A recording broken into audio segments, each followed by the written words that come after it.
Have you ever noticed how the modern world is saturated with words? Positive affirmations, mantras, decrees, verbalized visualizations, everyone tirelessly repeating phrases about prosperity, love, and success, yet few experiencing true transformation. Why? Because we have forgotten the oldest and most powerful secret of all: silence. This audiobook reveals a truth that the great masters have always known, but that modern manifestation culture has almost completely lost. While you repeat 1,000 affirmations trying to convince your conscious mind, it is in deep silence that your subconscious mind is truly reprogrammed. It is in the empty space between your thoughts that the quantum field responds.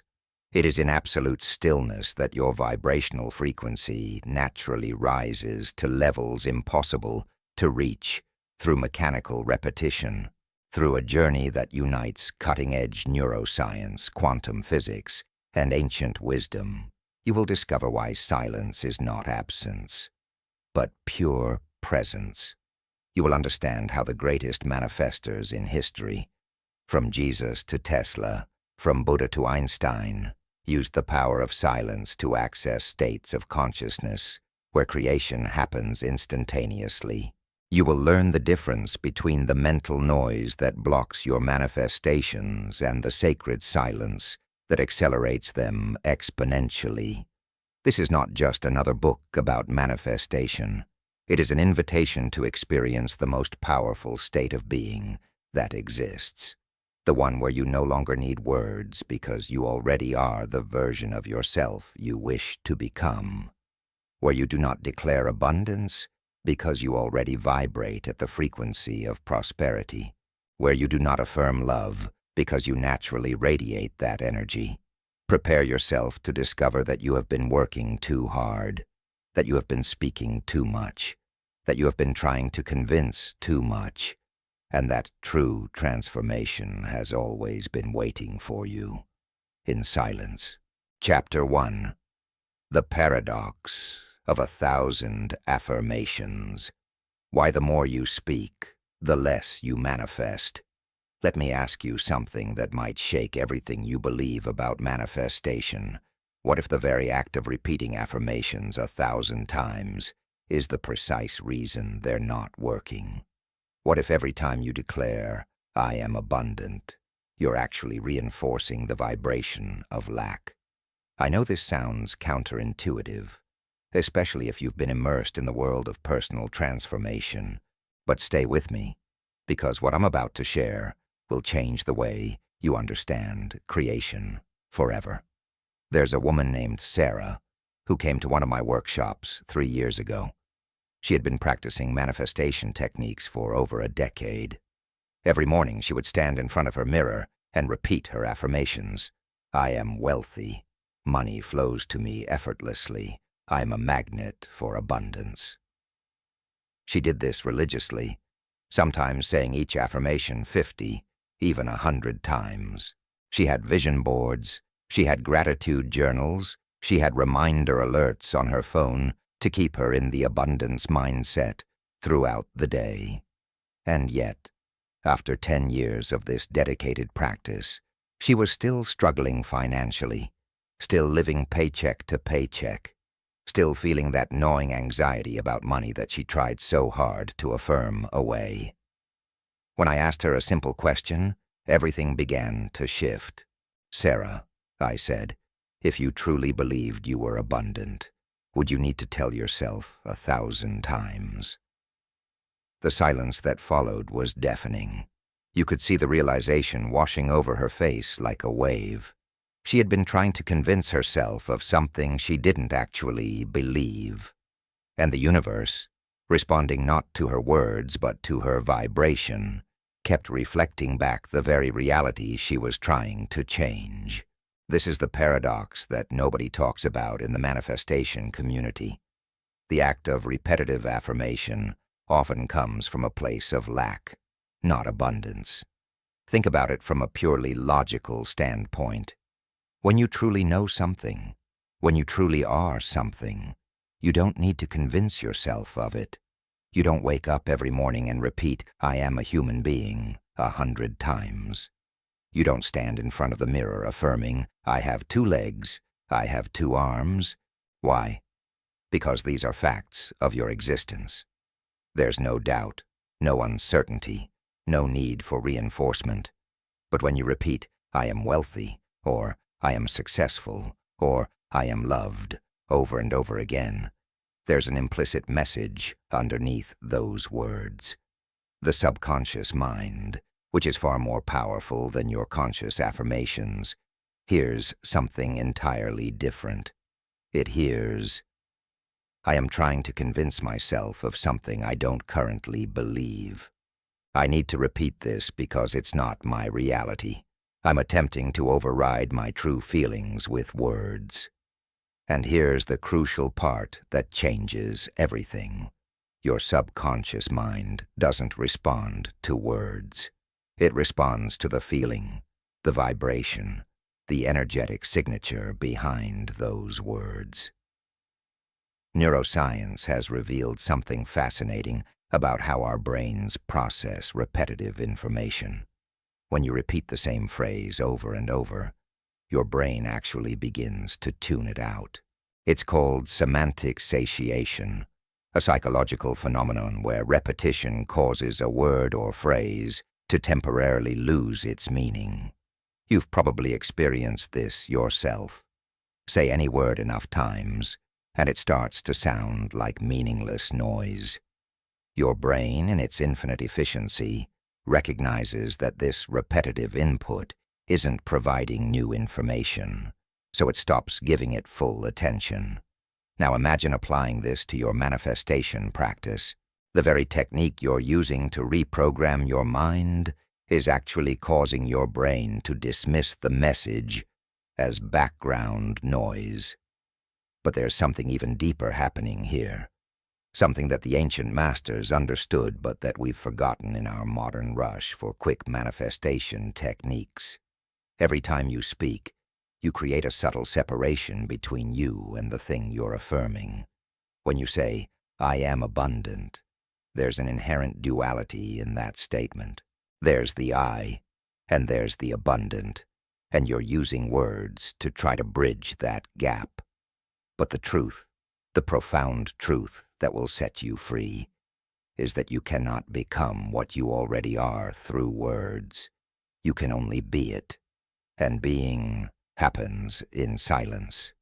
Let me take you deeper into Sarah's story because her transformation illustrates this principle perfectly. After that workshop, she did something radical. She stopped all her affirmations, completely, cold turkey. For 30 days, she committed to not speaking a single word about abundance, wealth, or money in the context of affirmations.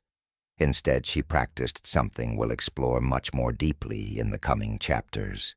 She practiced being in silence with the feeling of abundance, not affirming it, not declaring it, not convincing herself of it, just sitting in silence and allowing herself to feel what abundance would feel like in her body, in her nervous system, in her energy field.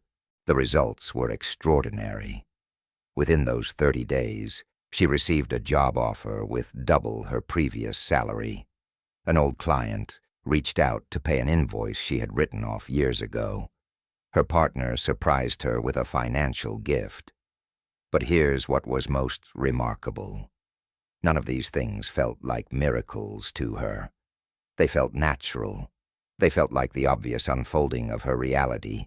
Why? Because in the silence, she had stopped trying to become abundant and had simply allowed herself to be abundant. And when you are something at the deepest level of your being, the external world has no choice but to reflect that back to you. This brings us to a crucial understanding about how manifestation actually works. The universe, the quantum field, God, the source, energy, whatever you want to call it, doesn't respond to your requests. It responds to your state of being. It's not listening to what you're saying. It's reading your energetic signature like a radio receiver picking up a frequency. And here's the kicker. When you're in the act of affirming something repeatedly, your energetic signature is usually broadcasting the opposite of what you're saying. Think about the energy of desperation. When someone is desperate for love, they might affirm, "I am lovable. I am worthy of love," hundreds of times a day. But desperation itself is a frequency. It's a vibration that says, "I don't have what I need. I'm incomplete without it. I'm afraid I'll never get it." No amount of words can override that frequency, because the frequency is what you actually are in that moment. The words are just noise trying to cover up the signal you're actually broadcasting. I've worked with thousands of people over the years, and I can tell you without hesitation that the ones who manifest most powerfully are not the ones who affirm the most. They're the ones who affirm the least. They're the ones who have learned to embody the frequency of their desires so completely that they don't need words anymore. They've discovered what the mystics and quantum physicists both understand, that in the gap between thoughts, in the space of pure silence, you are directly connected to the infinite creative potential of the universe. Dr. Joe Dispenza's research has shown that when people enter deep meditative states, when they quiet the constant chatter of the mind, their brain waves shift into theta and delta states. These are the same brainwave patterns you experience right before sleep, and they're the states where your subconscious mind is most receptive to change. But here's what's crucial. In these states, you're not repeating affirmations.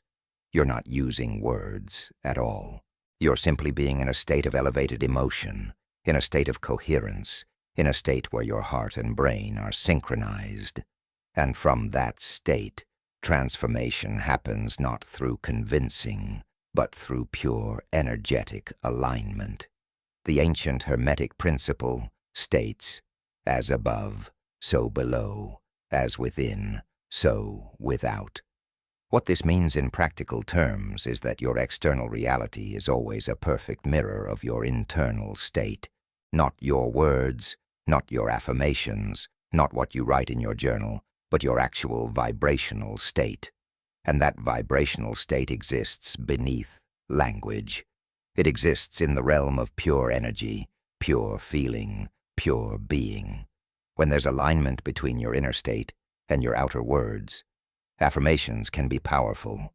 But when there's misalignment, when you're using words to try to create an inner state that doesn't actually exist, you're building a house on sand. Let me share another story that illustrates this principle from a different angle. There's a man named Michael who built a multi-million-dollar business. When people ask him about his manifestation practice, they expect to hear about vision boards and affirmations and daily declarations. Instead, he tells them about his morning silence practice. Every day before his mind starts its usual chatter, before he checks his phone or speaks to anyone, he sits in complete silence for 1 hour, not meditating in the traditional sense, not visualizing, not affirming, just being present with himself in absolute quietude. During this time, something remarkable happens. His nervous system, which throughout the day is constantly in a state of activation and doing, shifts into a state of being. In that state, he's not Michael who wants to build a business. He's not Michael who desires success. He's simply Michael, complete and whole, exactly as he is. And from that place of wholeness, ideas flow. Inspiration arrives. Intuitive hits about business decisions come through. Not because he's asking for them, not because he's affirming them into existence, but because in the silence, he's aligned with a frequency where these things are natural byproducts of his state of being. This is the secret that changes everything. When you stop trying to use words to create your reality and instead use silence to align with the reality that's already available to you. Manifestation stops being a struggle and becomes a natural unfoldment. Think about a flower. It doesn't affirm its way into blooming. It doesn't repeat, "I am beautiful, I am open, I am flowering," 1,000 times. It simply is. In its being, in its alignment with its own nature, blooming happens automatically. You are no different.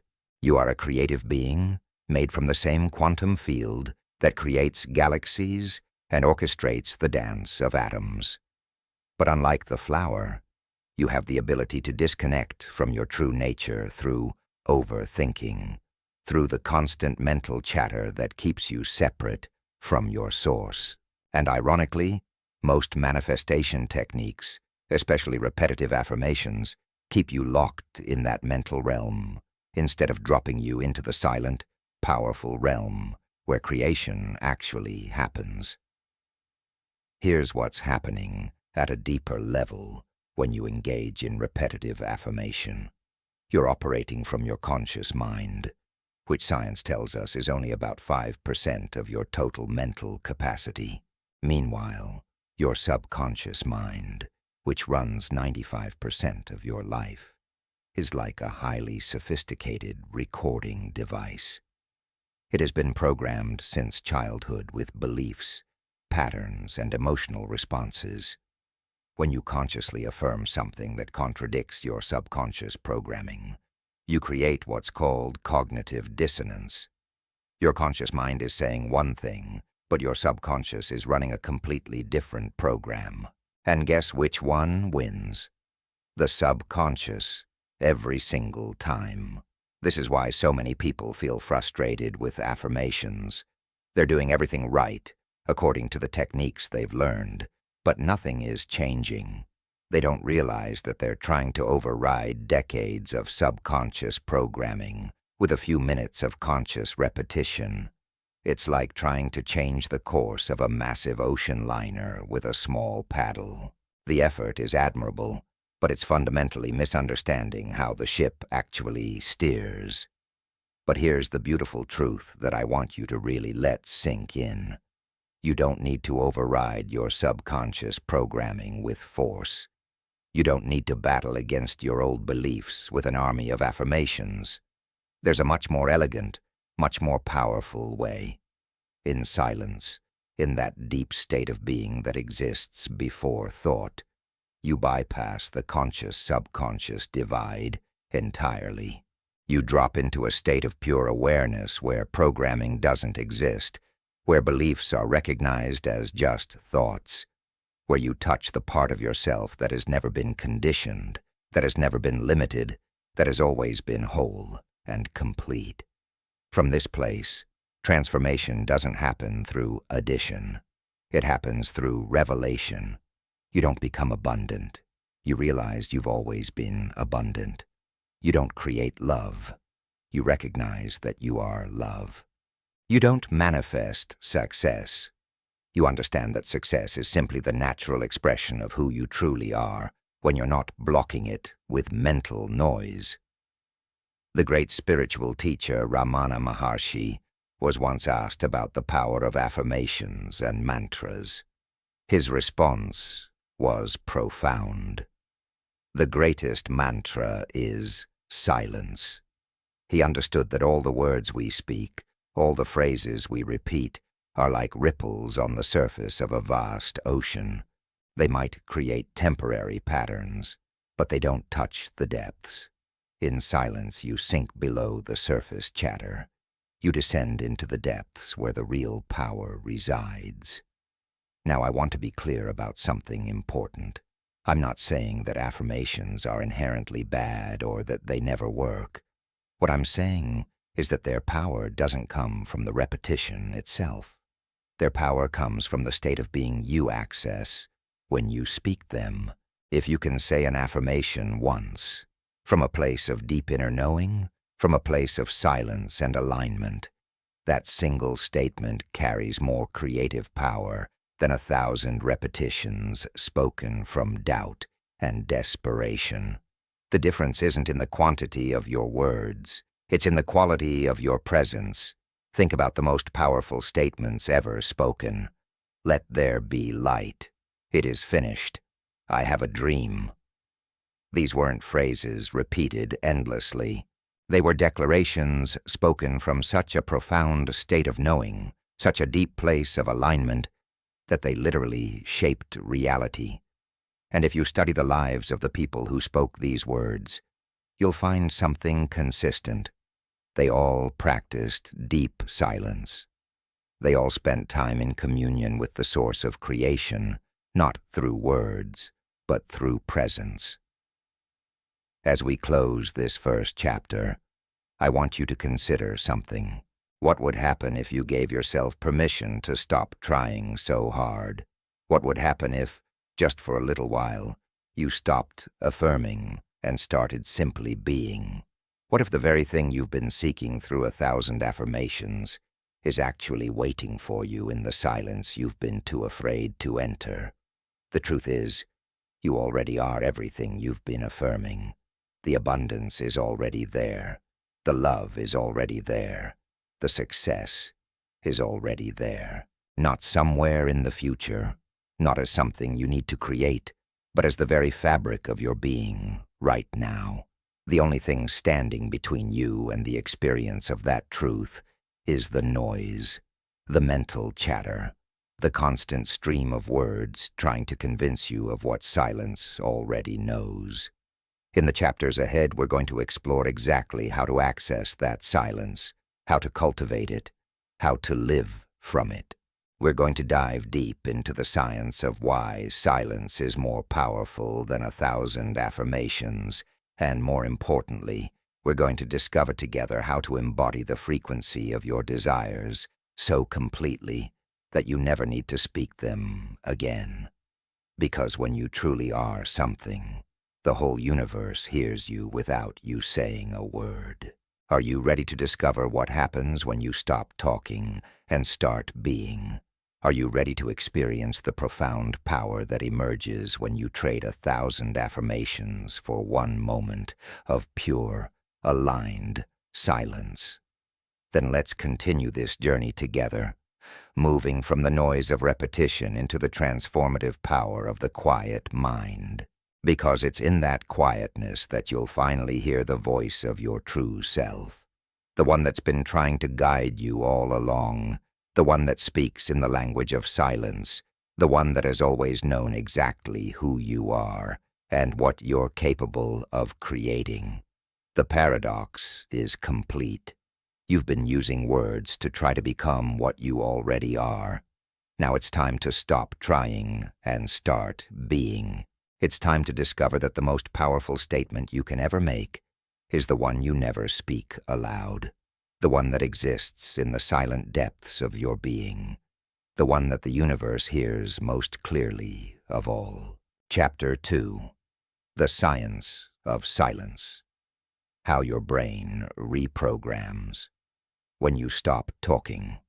What if I told you that the most powerful technology for transforming your brain doesn't require any equipment, doesn't cost anything, and is available to you at every single moment? What if this technology has been validated by cutting-edge neuroscience, quantum physics, and consciousness research, yet remains largely ignored because it seems too simple, too quiet, too still? Welcome to the science of silence, where everything you thought you knew about brain reprogramming is about to be turned inside out. Let's start with something fascinating that happens in your brain the moment you stop talking, both externally and internally. When you're engaged in constant mental chatter, whether it's spoken affirmations or just the usual stream of thoughts, your brain operates predominantly in beta wave frequency. Beta waves oscillate between 13 and 30 hertz, and they're associated with active thinking, problem-solving, and focused attention on the external world. This is the state most people live in for the majority of their waking hours. It's useful for navigating daily life, but here's what neuroscience has discovered. Beta wave dominance actually prevents access to the deeper layers of consciousness where true transformation occurs. Now, the moment you enter silence, genuine silence where you're not mentally rehearsing, planning, or affirming, something remarkable begins to happen. Your brain waves naturally slow down. They shift from beta into alpha, which oscillates between 8 and 12 hertz. Alpha is the bridge state, the doorway between your conscious and subconscious mind. In alpha, you're relaxed but aware, calm but present. This is the state where your analytical mind begins to quiet down and your creative, intuitive faculties start to emerge. But alpha is just the beginning. As you deepen into silence, as you allow yourself to sink further into that inner stillness, your brain waves slow even more, dropping into theta frequency. Theta waves oscillate between 4 and 8 hertz, and this is where the magic happens.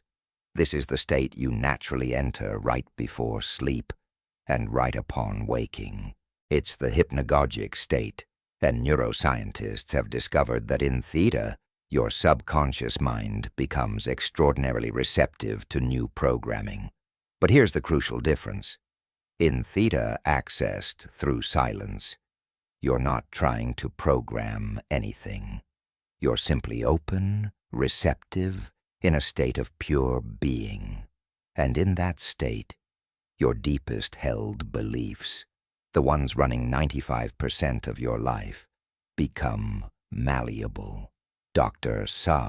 Joe Dispenza's research using brain scans on advanced meditators has shown something extraordinary. When people enter deep states of silence through meditation, they don't just access theta waves. They create what's called whole brain coherence. This means that different parts of the brain that normally operate independently begin to synchronize. The analytical left hemisphere and the creative right hemisphere start dancing together. The frontal lobe, responsible for consciousness and intentionality, becomes highly activated, while the parietal lobe, which orients you in time and space, quiets down. The result? You literally transcend your identification with your body, your environment, and your time-bound self. You become pure consciousness, and from that state, you can access infinite possibilities. Think about what this means in practical terms. When you're repeating affirmations, you're engaging primarily your language centers in the left hemisphere. You're working with words, with logic, with the conscious attempt to change your thinking. But your beliefs, your deep subconscious programming, doesn't live in the language centers. It lives in the limbic system, in the emotional brain, in the neural networks formed through years of experience and conditioning. These networks don't respond to words. They respond to feeling, to direct experience, to states of being. And those states are most powerfully accessed not through talking, but through silence. Let me take you deeper into the neuroscience of this. Every thought you think, every word you speak, creates a neural pathway in your brain. Neuroscientists call this neurons that fire together, wire together. When you repeat an affirmation, you're attempting to create a new neural pathway through repetition. In theory, this could work. But here's the problem. If that affirmation contradicts your existing neural networks, your brain experiences it as cognitive dissonance. Your nervous system actually goes into a stress response because there's a mismatch between what you're saying and what your body-mind knows to be true, based on years of conditioning. This stress response, even if subtle, triggers the release of cortisol and other stress hormones, These hormones literally close down your accesses to the prefrontal cortex, the part of your brain responsible for higher-level thinking and creating new possibilities. So, ironically, the very act of repetitive affirmation, when done from a place of trying to override existing beliefs, can actually make you less capable of change, not more. Your brain goes into protection mode, defending its existing neural networks rather than opening to new ones.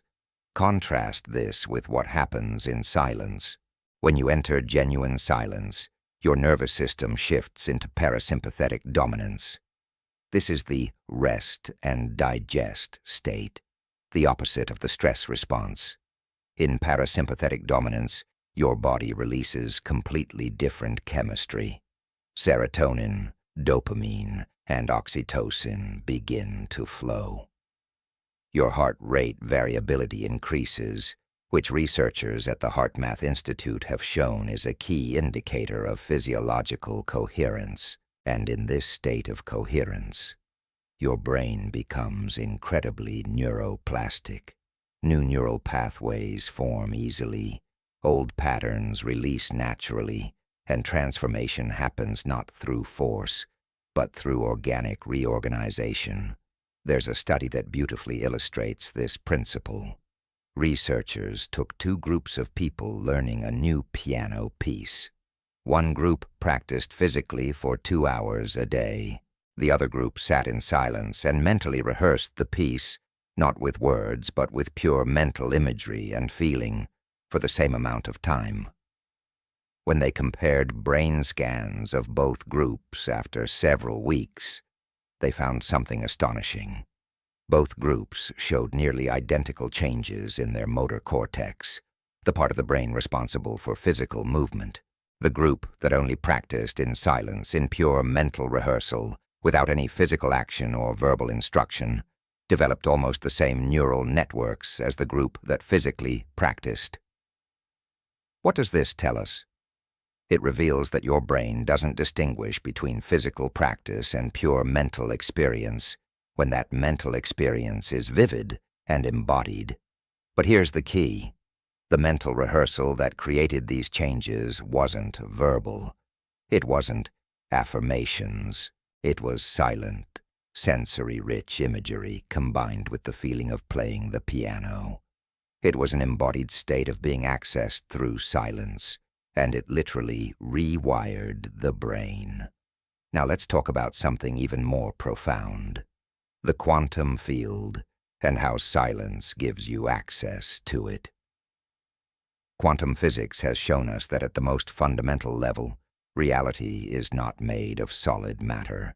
It's made of energy, of possibility, of potential. The quantum field is a sea of infinite possibilities, existing in a state of pure potential until an observer collapses that potential into manifest reality.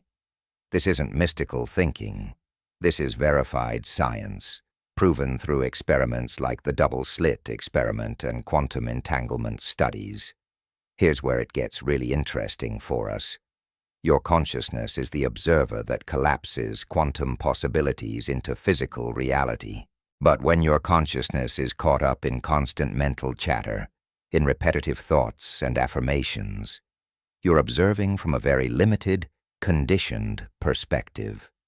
You're looking at the quantum field through the filter of your existing beliefs, your past experiences, your fears and limitations.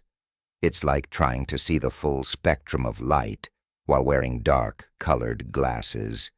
You can only see what the glasses allow you to see. But in silence, something miraculous happens. When your mind becomes still, when thoughts cease their constant movement, you remove the filters. You become what quantum physicists call the unconditioned observer. From this state, you're not observing from your limited, personality-based self. You're observing from pure awareness, from consciousness itself. And from this vantage point, you have access to possibilities that your conditioned mind could never conceive. You step into what Dr. Dispenza calls the generous present moment, where all possibilities exist simultaneously, waiting for you to select through your state of being. Think about the great inventors and innovators throughout history. Tesla would sit in silence for hours, entering states where ideas would come to him fully formed. Einstein attributed his theory of relativity not to logical thinking, but to a thought experiment he conducted in his imagination while in a deeply relaxed, almost dreamlike state. These weren't people affirming their discoveries into existence. They were people who knew how to access silence so deeply that they could tap into a field of intelligence far beyond their individual minds. Let me share a story that brings this science to life. There's a neuroscientist named Dr. Richard Davidson who conducted a fascinating study with Tibetan monks who had spent decades in silent meditation practice. When he measured their brain activity, he found something unprecedented. These monks could generate gamma wave activity at levels never before recorded in scientific literature. Gamma waves, which oscillate above 30 hertz, are associated with heightened perception, peak performance, and what researchers call expanded states of consciousness. But here's what's remarkable. These gamma waves weren't happening while the monks were doing anything. They were happening in silence, in pure meditative awareness.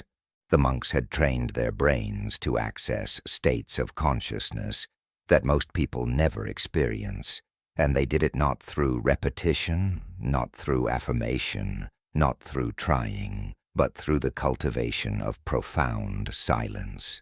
Their brains had literally reorganized themselves around stillness, and from that reorganization they could access states of being that seemed almost superhuman. Your brain has this same capacity. Right now, in this very moment, you have the potential to access theta, alpha, gamma, and states of whole brain coherence. You have the ability to shift from beta wave stress into parasympathetic healing. You can collapse quantum possibilities and reorganize neural networks. But you can't do it through force. You can't do it through repetitive affirmation. You can only do it through the doorway of silence. There's another crucial element of the neuroscience we need to explore: the default mode network. This is a network of brain regions that becomes active when you're not focused on the external world, when you're daydreaming or letting your mind wander. Neuroscientists have discovered that this network is associated with self-referential thinking, with your sense of I, with your autobiographical memory, and your projection into the future. It's essentially the network that maintains your identity as a separate self. Now here's what's fascinating. When you enter deep states of silence, when you move beyond thought into pure awareness, the default mode network dramatically decreases in activity. This means that your sense of being a separate, limited self begins to dissolve. And when that happens, when you're no longer identified with your personal story, your limitations, your past patterns, something extraordinary becomes possible. You access what mystics have called the witness consciousness, and what neuroscientists call selfless awareness. From this state, you're not trying to change yourself because there's no longer a limited self to change.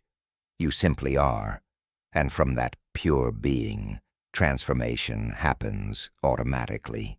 The HeartMath Institute has added another layer to our understanding of silence through their research on heart-brain coherence. They've discovered that your heart has its own neural network, what they call the heart-brain, with approximately 40,000 neurons. This heart-brain is in constant communication with your head-brain, and the communication is not one way. In fact, the heart sends more signals to the brain than the brain sends to the heart, and the quality of these signals profoundly affects your emotional state, your mental clarity, and your ability to access higher states of consciousness. When you're in a state of stress, anxiety, or incoherence, your heart rhythm becomes erratic and chaotic. This chaotic signal goes to your brain and triggers stress responses, clouding your thinking and limiting your access to creative solutions. But in silence, particularly when combined with feelings of gratitude, appreciation, or love, your heart rhythm becomes coherent. It creates a smooth, sine wave pattern that researchers have shown dramatically enhances cognitive function, emotional stability, and intuitive capacity. Think about what happens when you're repeating affirmations from a place of desperation or doubt. Your heart knows the truth. It feels the incongruence between your words and your state of being.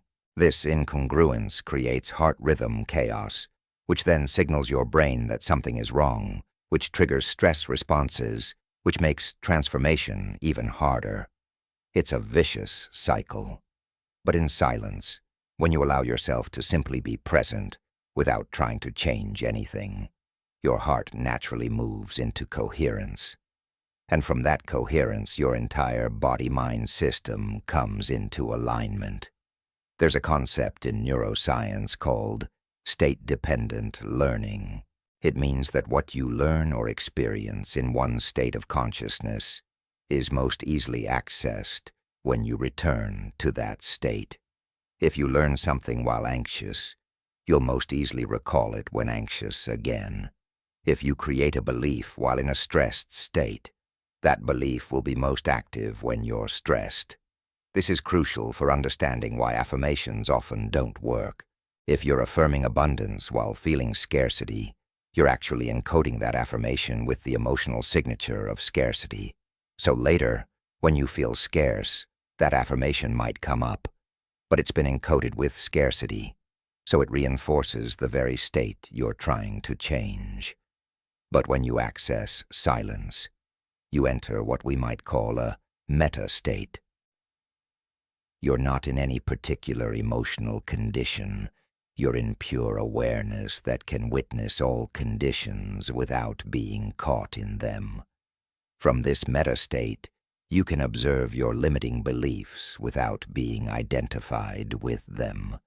You can witness your patterns without being controlled by them.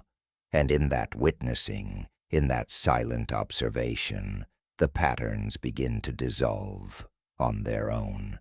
You don't need to fight them or override them with affirmations.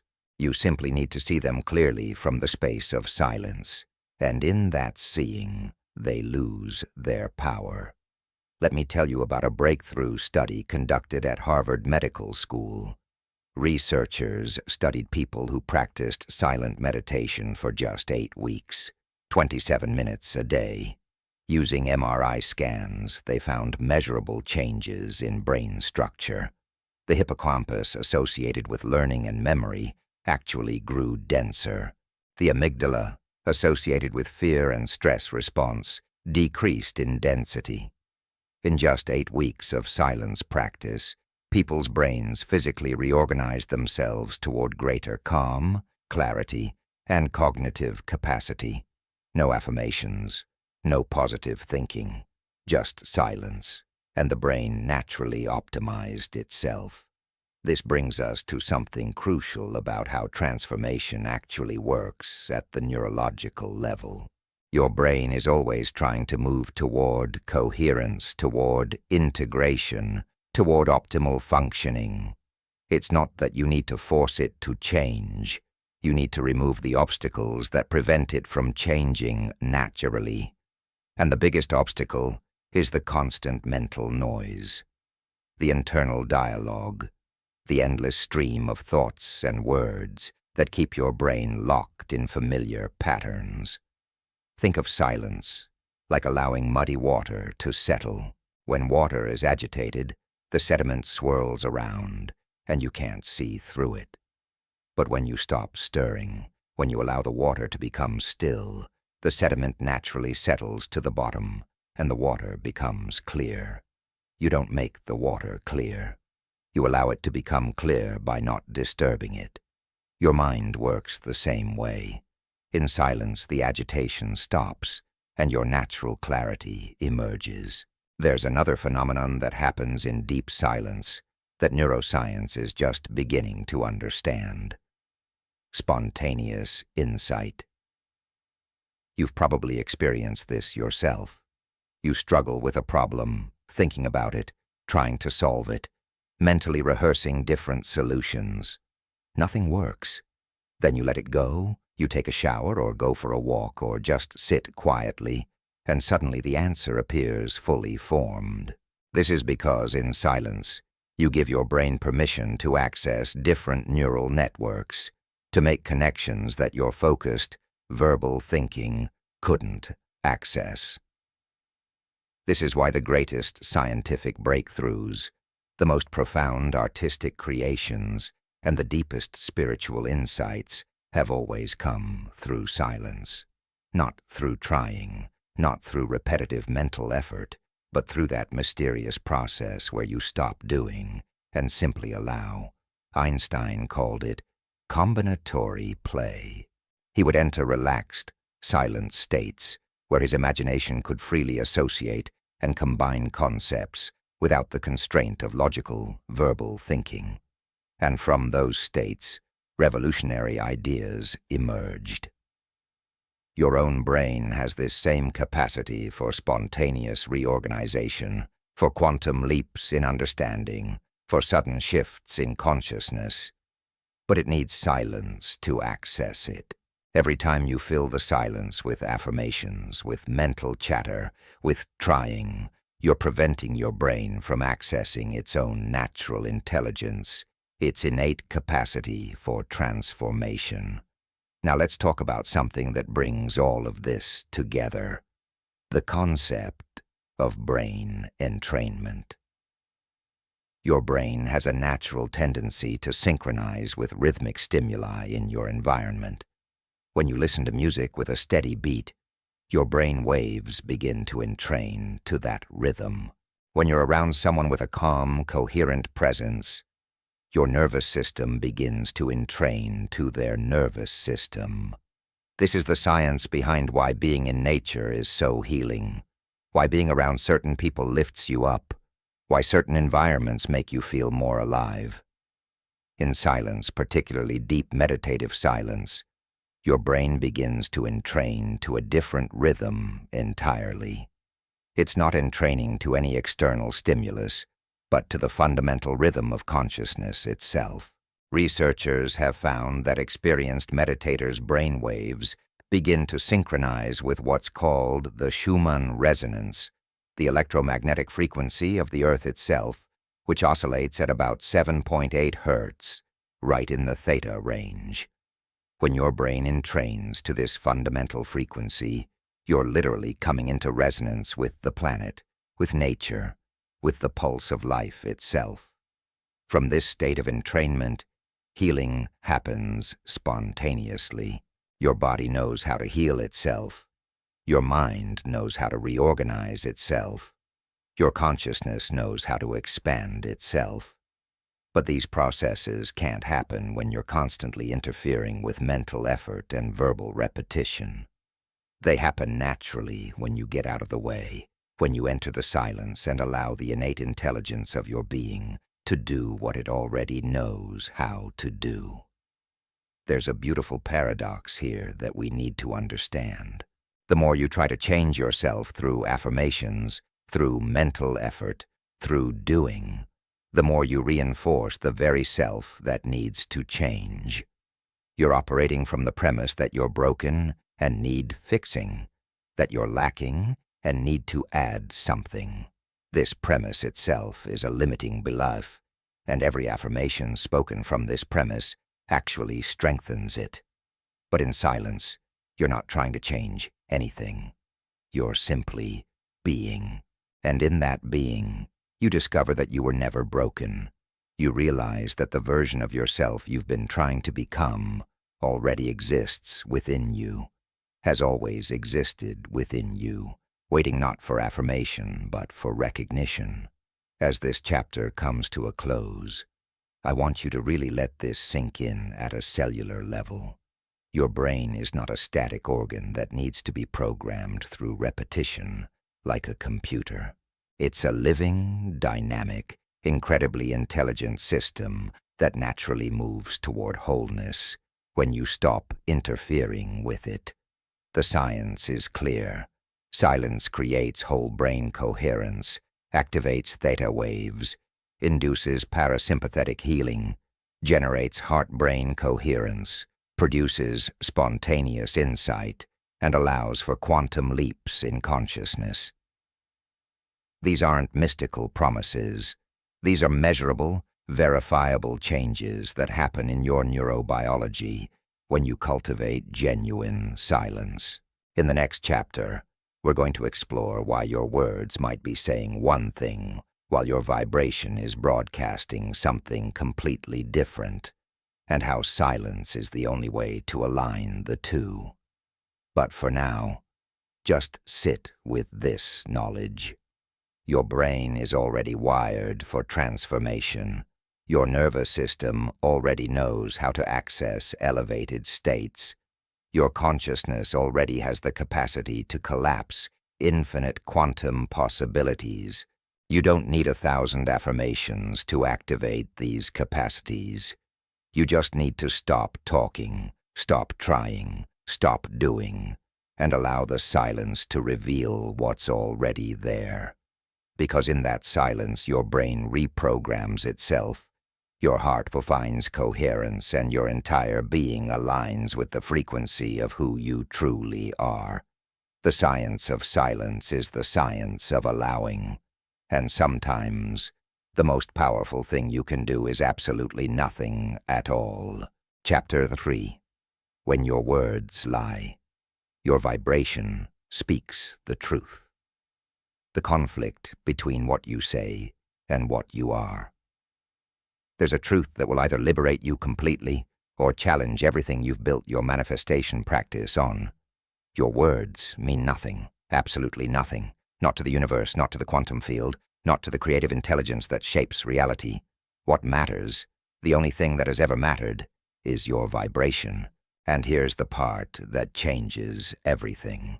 Your vibration cannot lie. It cannot pretend. It cannot fake anything.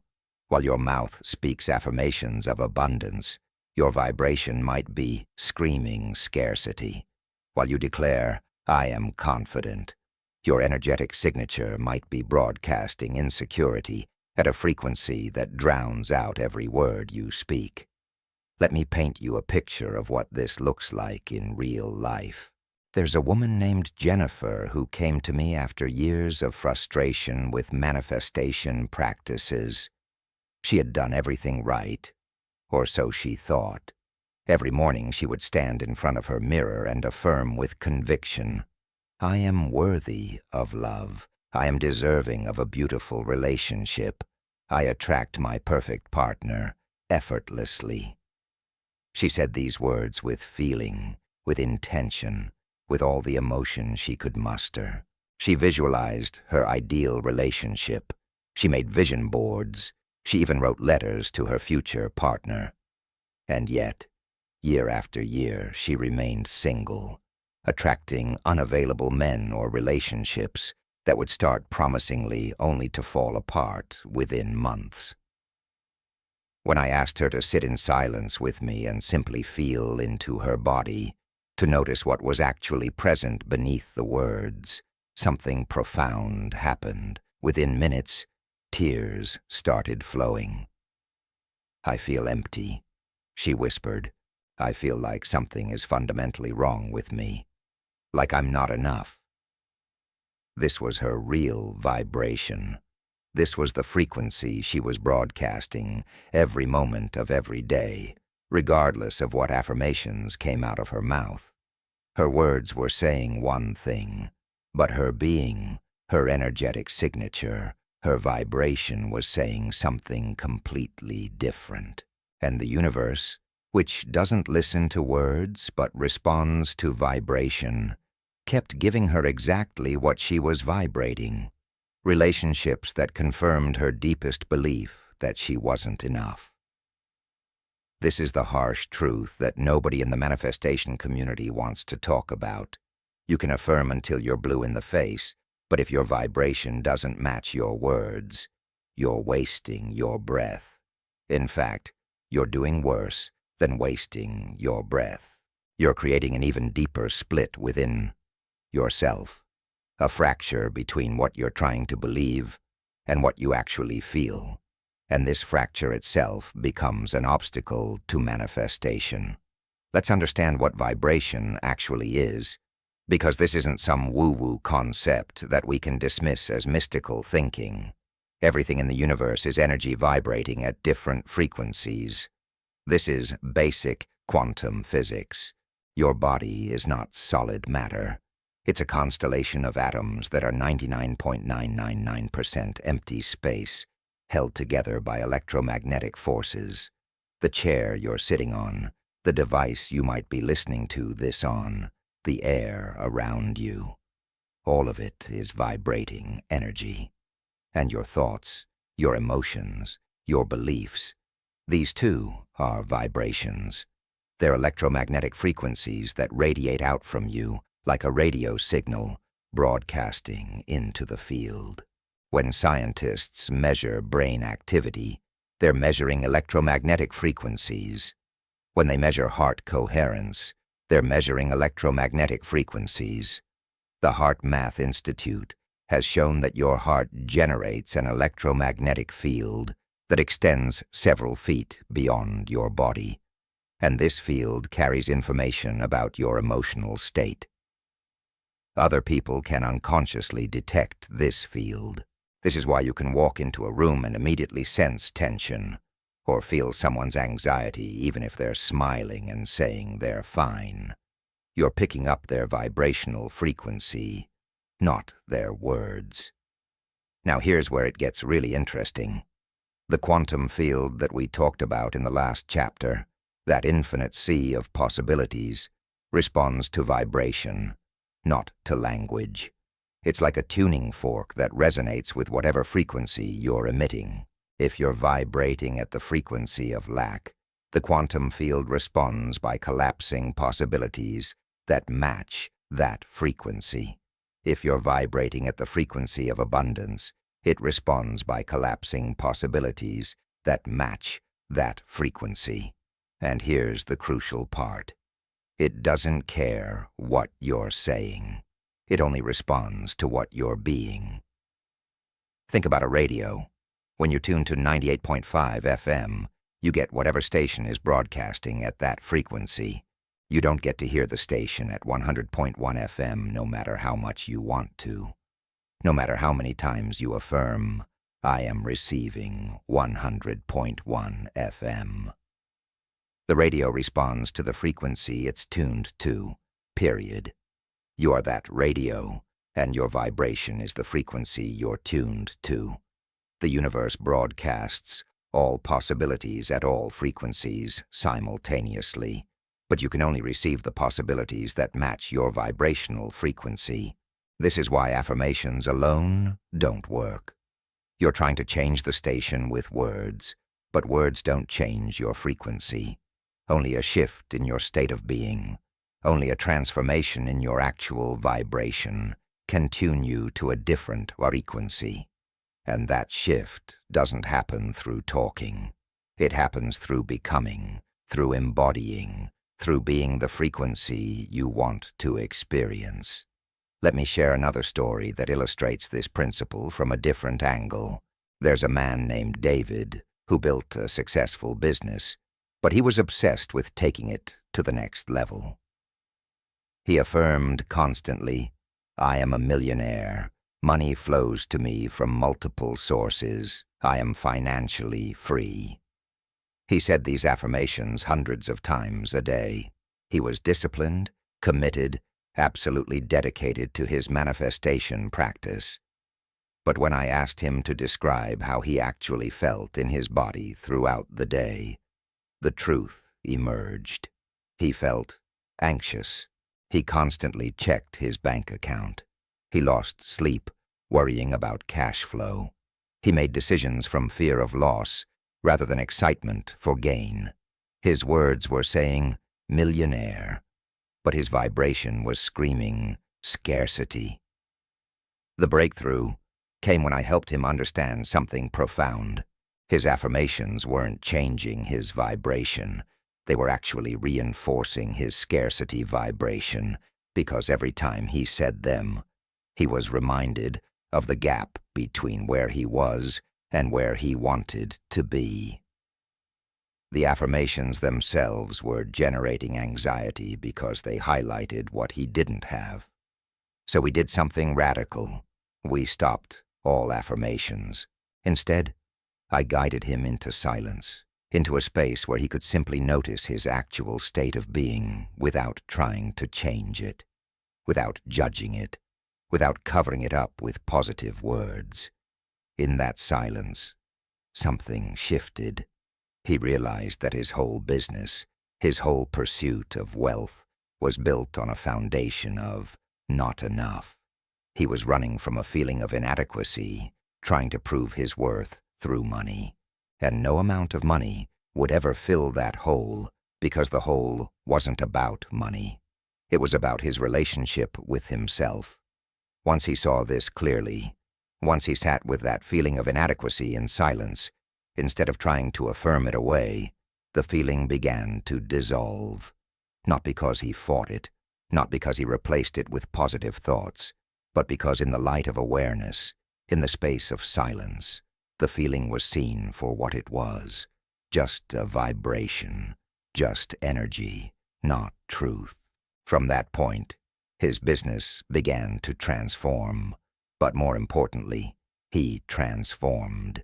He stopped operating from scarcity and started operating from sufficiency, from wholeness. His decisions changed. His energy changed. The way he showed up in meetings, the way he negotiated deals, the way he related to money, all of it shifted because his underlying vibration had shifted. Within a year, his revenue had tripled. But he told me the money was almost secondary to the peace he felt, the sense of being enough exactly as he was. This brings us to a critical understanding about the relationship between vibration and emotion. Your emotions are the language of vibration. They're how you experience your energetic state in your body. When you feel anxious, you're vibrating at the frequency of anxiety. When you feel grateful, you're vibrating at the frequency of gratitude. These aren't just feelings, they're measurable electromagnetic frequencies. Dr. David Hawkins spent decades researching this, creating what he called the map of consciousness, which shows that different emotional states correlate with different vibrational frequencies that can actually be measured. Fear, shame, and guilt vibrate at very low frequencies, below 200 on his scale. Courage, willingness, and acceptance vibrate around 200 to 350. Love, joy, and peace vibrate above 500.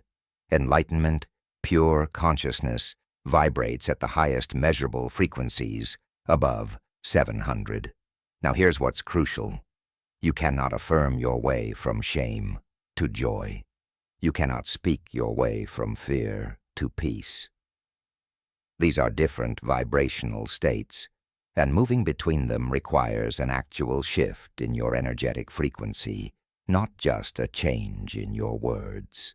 Imagine trying to feel joyful by affirming, "I am joyful," while your body is flooded with cortisol, your heart is racing with anxiety, your muscles are tense with stress. Your nervous system is in a completely different state than joy. Your affirmation is like trying to play a symphony on a broken instrument. The notes might be right on the page, but the sound that comes out is discordant because the instrument itself is out of tune. This is where silence becomes absolutely essential. In silence, you can actually feel your vibration. You can sense what frequency you're broadcasting. When you stop the mental chatter, when you quit trying to convince yourself with words, you come face to face with your actual state of being. And this can be uncomfortable at first because you might discover that your actual vibration is very different from what you've been trying to project. You might find fear, where you've been affirming confidence. You might find unworthiness, where you've been declaring your value. You might find resistance, where you've been stating your readiness. But here's the beautiful part. Once you can feel your actual vibration, once you're aware of it without judgment, it can shift. You cannot change what you're not aware of. All those years of affirmations might have been covering up your real vibration, preventing you from actually addressing the energetic patterns that were blocking your manifestations. Silence removes the cover. It exposes the truth. And while that exposure might be uncomfortable, it's also the doorway to genuine transformation.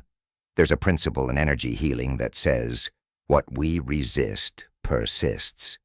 When you have a low vibration, a limiting belief, a painful emotion, and you try to cover it up with affirmations, you're resisting it. You're saying, this shouldn't be here, I need to replace it with something better. But that resistance actually locks the vibration in place. It's like trying to hold a beach ball underwater. The harder you push it down, the more forcefully it wants to pop back up.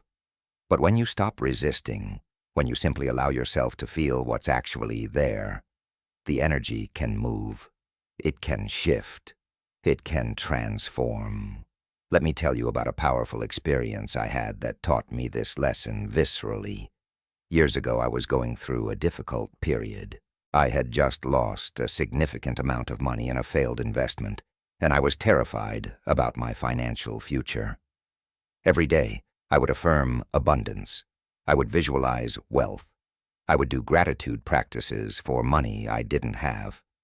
But the fear was eating me alive. One night, I was so exhausted from trying to maintain positive thoughts that I just gave up. I sat down, closed my eyes, and instead of affirming anything, I simply allowed myself to feel the fear fully. I dropped into silence and let the fear wash through me without trying to change it, fix it, or affirm it away. And something extraordinary happened. As I stayed present with the fear, as I felt it completely without resistance, it began to shift. Underneath the fear, I found grief. Underneath the grief, I found shame about failing. Underneath the shame, I found a belief that my worth was tied to my financial success. And underneath that belief, in the deepest silence, I found a quiet knowing that I was okay, that I had always been okay, that my value had nothing to do with money. The fear didn't disappear immediately, but my relationship with it transformed. I was no longer trying to run from it or cover it up. I could be with it, and in being with it, it lost its power over me. My vibration shifted not because I affirmed a different reality, but because I fully met the reality that was present. From that shifted vibration, opportunities began to appear. Ideas came, connections happened. Within 6 months, I had not only recovered the money I lost, but had created new income streams I never would have considered before. But the real treasure wasn't the money. It was the discovery that my vibration could shift through presence and silence, rather than through force and affirmation. Now let's talk about something that's crucial to understand. The difference between trying to feel good and allowing yourself to be authentic. The manifestation culture often teaches that you need to raise your vibration by forcing yourself into positive emotions. You're told to feel grateful even when you're not, to feel abundant even when you're scared, to feel confident even when you're insecure. And while the intention behind this teaching might be good, it often creates a toxic positivity that's just another form of resistance. When you force yourself to feel something you don't actually feel, you create what psychologists call emotional bypassing. You're using spiritual concepts to avoid genuine emotional experience, and this creates a split in your vibration. Part of you is trying to broadcast, "I'm grateful, I'm abundant, I'm happy, while another part is screaming, I'm scared, I'm struggling, I'm in pain. This split vibration is chaotic, it's incoherent, and the universe responds to chaotic vibration by manifesting chaotic results. True vibrational alignment doesn't come from pretending to feel what you don't feel. It comes from being so honest, so present, so willing to feel whatever is actually there, that the energy can move through you naturally. In silence, you can be with whatever arises without judgment. You can feel fear without making it wrong. You can experience sadness without trying to spiritual bypass it with affirmations. And in that authentic presence, in that willingness to be with what is, your vibration naturally begins to rise. Not because you're forcing it, but because you're releasing the resistance that was keeping it stuck. Think of your vibration like water flowing in a river. When the river is clear, water flows freely, naturally finding its way downstream. But when there are blockages, debris, dams, the water gets stuck, stagnant. Your natural vibration is high. Joy, love, peace, abundance. These are your natural states because they're the vibrations of source energy, of consciousness itself. But limiting beliefs, trapped emotions, resistance, these create blockages that lower your vibration. Affirmations are like trying to paint the stagnant water blue and calling it a clear river. Silence is like removing the blockages so the water can flow naturally.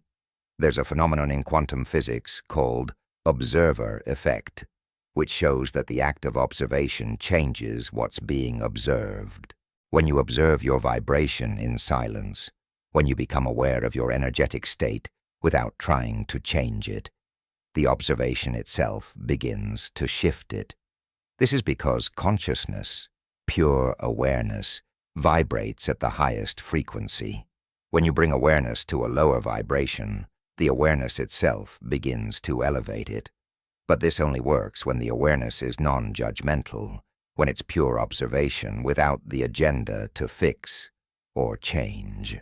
This is radically different from affirmations. With affirmations, you're trying to impose a different reality on your current state. With silent awareness, you're allowing your current state to reveal itself, and in that revelation, transformation happens naturally. It's the difference between trying to force a flower to bloom and simply providing the right conditions and allowing it to bloom in its own time. Let me share one more story that brings this full circle. There's a woman named Maria who struggled with chronic illness for years. She tried every healing modality, including intensive affirmation practices. She would affirm health, vitality, strength. She would visualize her body healing. She would speak declarations over her body. But the illness persisted, and in fact, seemed to get worse the harder she tried to affirm it away. When she finally came to work with me, I asked her to do something that terrified her. To stop all healing affirmations and simply be present with her body exactly as it was. In silence, she began to listen to her body instead of talking at it.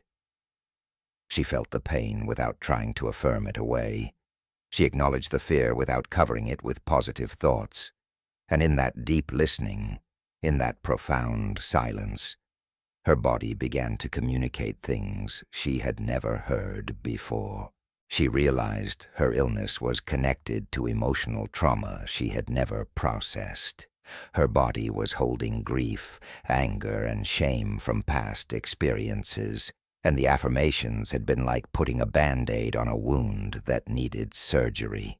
As she sat in silence, as she allowed herself to feel what her body had been trying to tell her, the trapped emotions began to release. Her vibration, which had been stuck in the frequency of resistance and denial, started to shift into acceptance and presence. Within months, Her health began to improve in ways the doctors couldn't explain. But Maria knew what had happened. She had stopped trying to vibrate health and started being with whatever was actually present in her body. That presence, that silence, that authentic being with what is, that was the vibration that allowed healing to occur. Her body didn't heal because she affirmed health. It healed because she stopped resisting illness long enough to understand and release what was causing it. This is the ultimate truth about vibration. It cannot be faked, manipulated, or overridden with words. Your vibration is the sum total of your beliefs, your emotions, your nervous system state, your cellular memory, your unconscious patterns. It's the complete energetic signature of who you are being in this moment. And the only way to shift it authentically is to first become aware of it exactly as it is, without judgment, without the need to fix it, without trying to cover it up with affirmations. In silence, you create the space for this awareness. In silence, your true vibration becomes apparent. In silence, you can feel the discord between what you say and what you are. And in that feeling, in that honest recognition, the gap begins to close. Not because you forced it with words, but because awareness itself is the healing agent. Consciousness itself is the transformer. Presence itself is the power that allows your vibration to naturally align with your highest potential. As we move into the next chapter, we're going to explore exactly how to cultivate this state of being where your vibration speaks so clearly, so powerfully, that you never need words again. But for now, I want you to sit with this truth. Your words have been lying, but your vibration has always told the truth. And the universe, in its infinite wisdom, has been responding to the truth all along. The question is not how to make your words more powerful. The question is how to align your entire being, your complete vibration, with the reality you wish to experience. And that alignment doesn't happen through affirmation. It happens through the profound honesty, the deep presence, and the transformative power of silence. Stop trying to convince the universe with your words. Start being the frequency you want to experience. Stop declaring what you want to become. Start embodying what you already are beneath all the noise. Your vibration is waiting to speak its truth. All you need to do is get quiet enough to hear it, honest enough to acknowledge it, and present enough to let it transform. Because when your vibration and your being are perfectly aligned, when what you are matches what you want to create, manifestation isn't something you do. It's something that happens through you, as naturally and inevitably as a seed becoming a flower, as effortlessly as the sun rising each morning. And it all begins in the silence where lies cannot survive, and truth finally gets to speak. Chapter 4. The Silent State of Being. How to enter the frequency where manifestation is instantaneous. There is a place within you where nothing needs to be created because everything already exists. A space where you don't need to become because you already are. A frequency where manifestation is not a process, but an instantaneous recognition of what has always been available. This is the silent state of being, and accessing it will change everything you think you know about creating your reality. The reason most people never find this place is simple.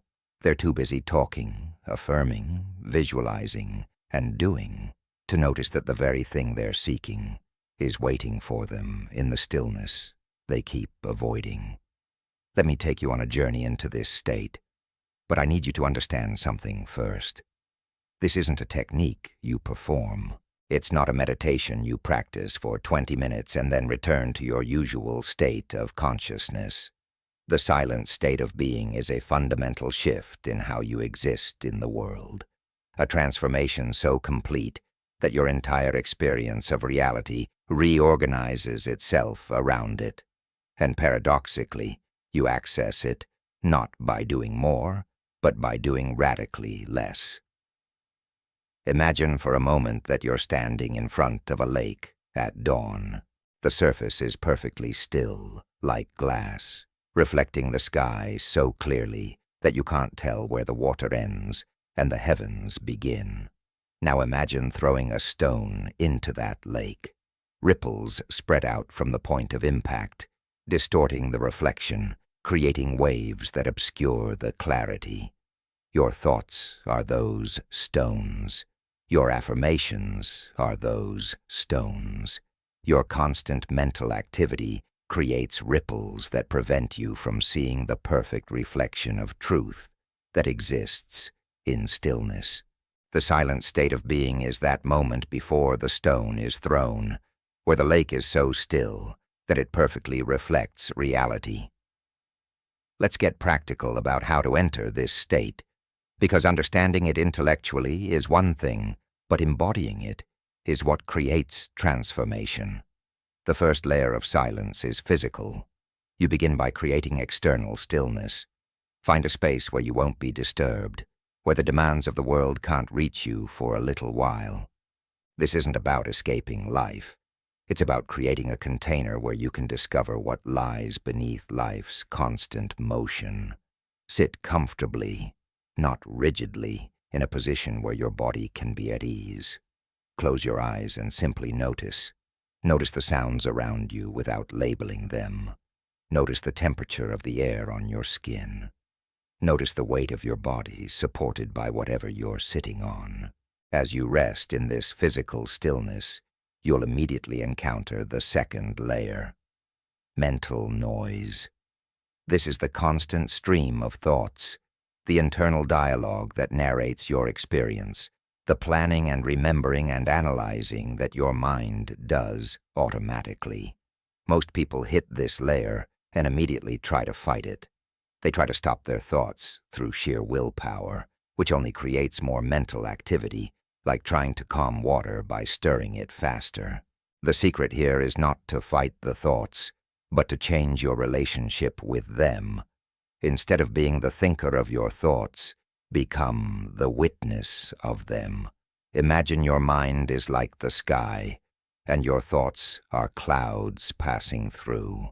The sky doesn't resist the clouds. It doesn't try to push them away or hold on to them. It simply allows them to pass through its vast spaciousness. You are that sky. Your thoughts are the clouds. As you sit in stillness, thoughts will arise. I'm doing this wrong. I should be feeling something. I wonder what time it is. I need to remember to call that person. These thoughts are not problems to be solved. They're simply clouds passing through the sky of your awareness. Notice them without engaging with them. Acknowledge them without following them. Watch them arise, exist for a moment, and then dissolve back into the silence from which they came. At first, this might feel impossible. Your mind has been trained for years, maybe decades, to grab onto every thought and run with it. But here's what makes this different from affirmations. You're not trying to replace negative thoughts with positive ones. You're not trying to control the content of your thinking. You're simply resting as the awareness that witnesses all thinking without being caught by any of it. And in this witnessing, something miraculous begins to happen. The gaps between thoughts start to widen. The spaces of silence become more noticeable, and in those gaps, in those spaces between the clouds, you catch glimpses of the clear sky that has always been there. Now we come to the third layer, which is where most people get stuck because it requires a different kind of courage. This is the emotional layer. As you sit in physical stillness, As you begin to witness your thoughts without engaging them, emotions will arise. Sometimes they'll be subtle, just a vague unease or restlessness. Sometimes they'll be intense, waves of anxiety or sadness or even joy. The instinct here is to either suppress the uncomfortable emotions or get lost in them, to either push them away or let them sweep you away. The silent state of being requires a third option, to feel them fully while remaining present. Let me share what this looks like in practice. There's a woman named Rebecca who came to one of my silent retreats. She had been using affirmations for years to maintain a positive mindset, but underneath all that positivity was a deep well of grief she had never allowed herself to feel. Her father had died when she was young, and she had spent decades telling herself she was fine, that she had processed it, that she had moved on. When I guided her into silence, into that space where you stop covering your experience with words and simply allow yourself to be with what is, the grief arose like a tidal wave. Her first instinct was to start affirming, to try to think positive thoughts, to pull herself out of the sadness. But I encouraged her to do the opposite. Don't run from it, I told her. Don't fix it. Don't make it mean anything about you. Just feel it. Just be with it in complete silence. And she did. She sat there and let the grief move through her body without trying to change it, without narrating a story about it, without making it wrong. And something extraordinary happened. After about 20 minutes of allowing this emotion to be felt completely, it began to shift. Not because she tried to shift it, but because emotions are energy in motion, and when you stop resisting them, they naturally move through you and transform. What emerged on the other side of that grief was not more grief, but a profound peace. Rebecca described it as feeling empty in the most beautiful way, like a vessel that had been holding stagnant water for years had finally been emptied and could now receive fresh, living water. This is the power of being with your emotions, in silence. You're not trying to change them. You're not affirming them away. You're simply providing them the space to be felt completely. And in that complete feeling, they transform naturally.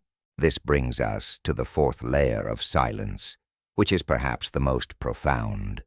Beyond physical stillness, beyond mental witnessing, beyond emotional presence, there is a layer of being that has no content whatsoever. This is pure awareness itself, the consciousness that is aware of physical sensations, that witnesses thoughts, that feels emotions, but is not identified with any of them. This is who you truly are beneath all the layers of personality, beneath all the stories you tell about yourself, beneath all the limiting beliefs and painful memories.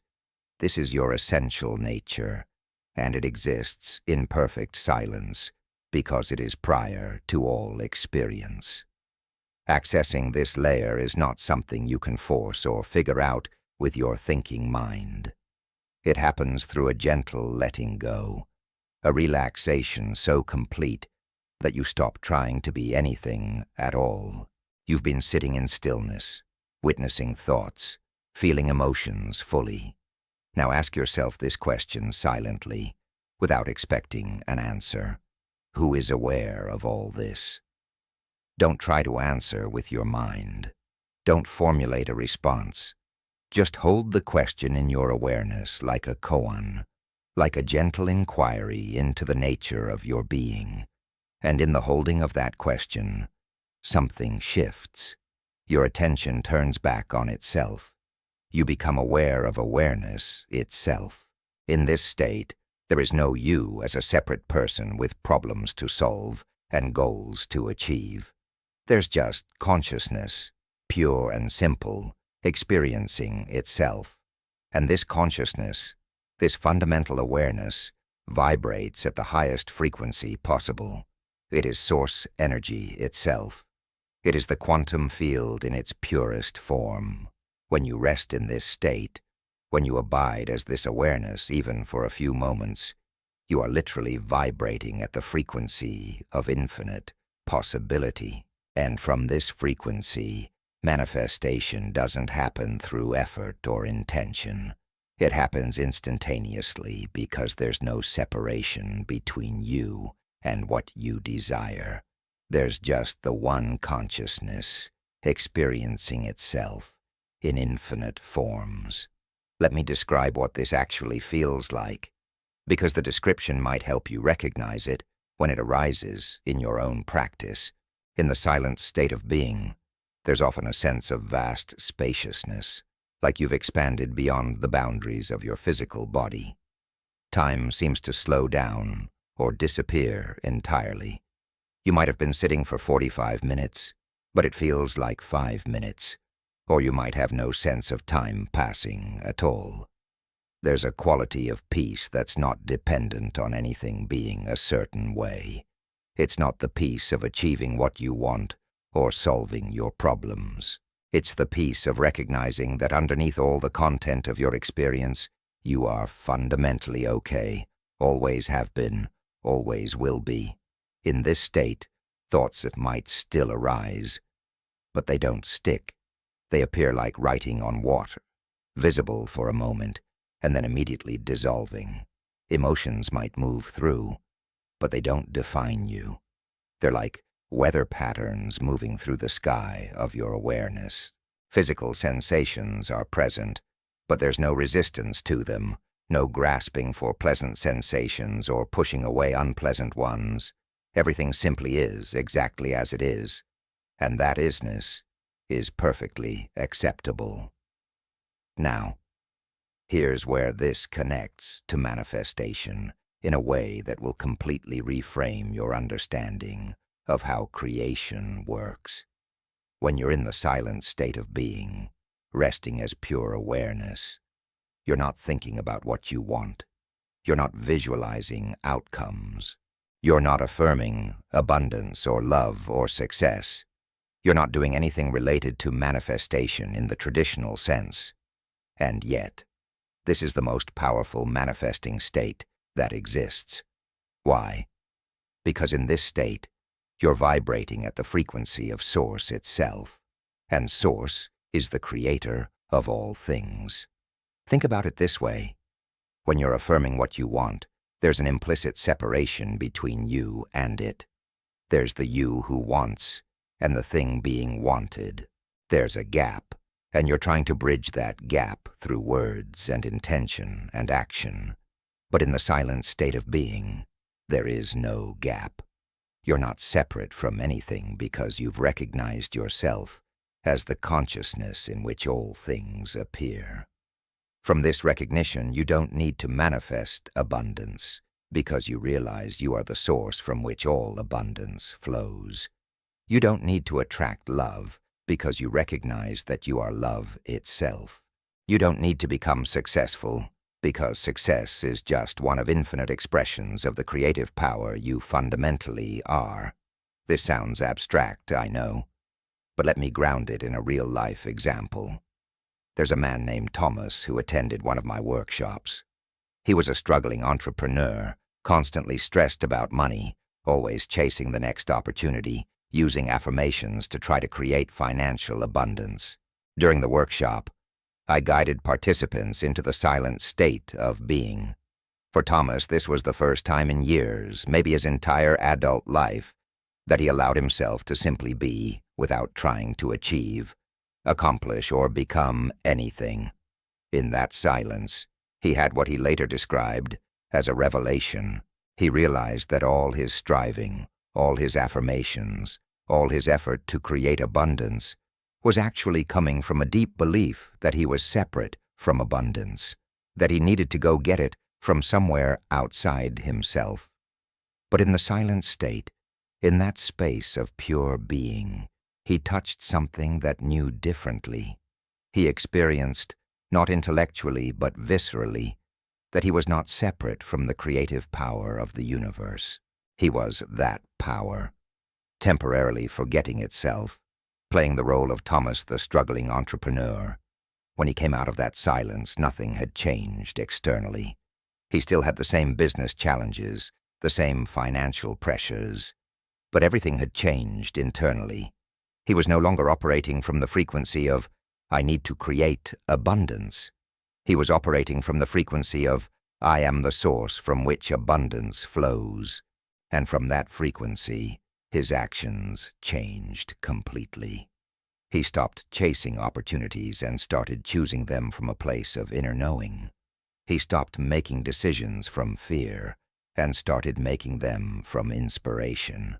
Within 6 months, his business had transformed. But more importantly, Thomas had transformed. He had discovered that the silent state of being wasn't something he needed to practice occasionally. It could become his default state, the ground from which he lived his entire life.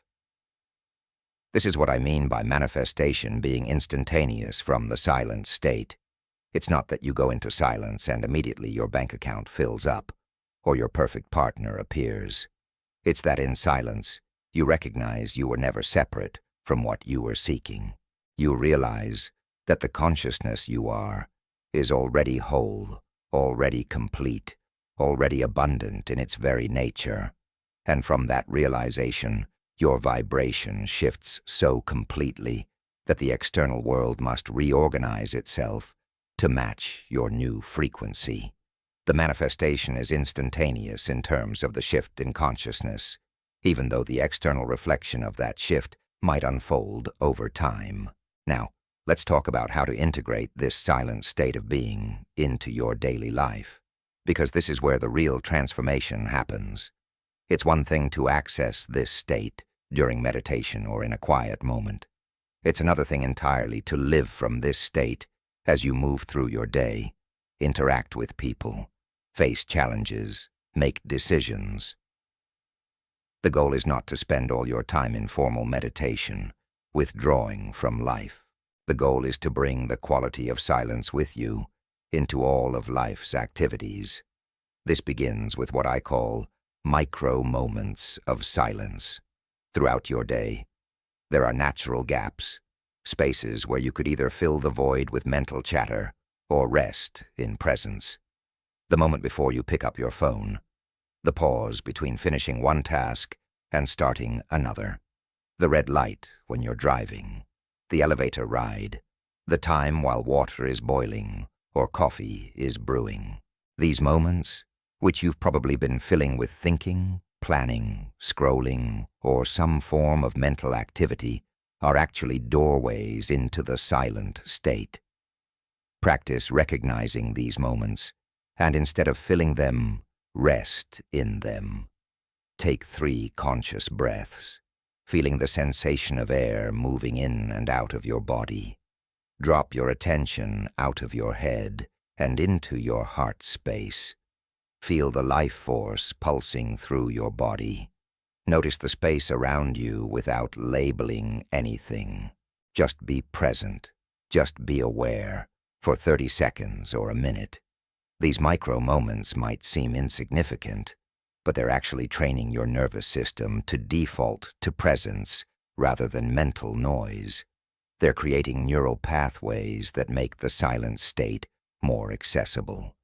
As you practice these micro moments throughout your day, you'll notice something beginning to shift.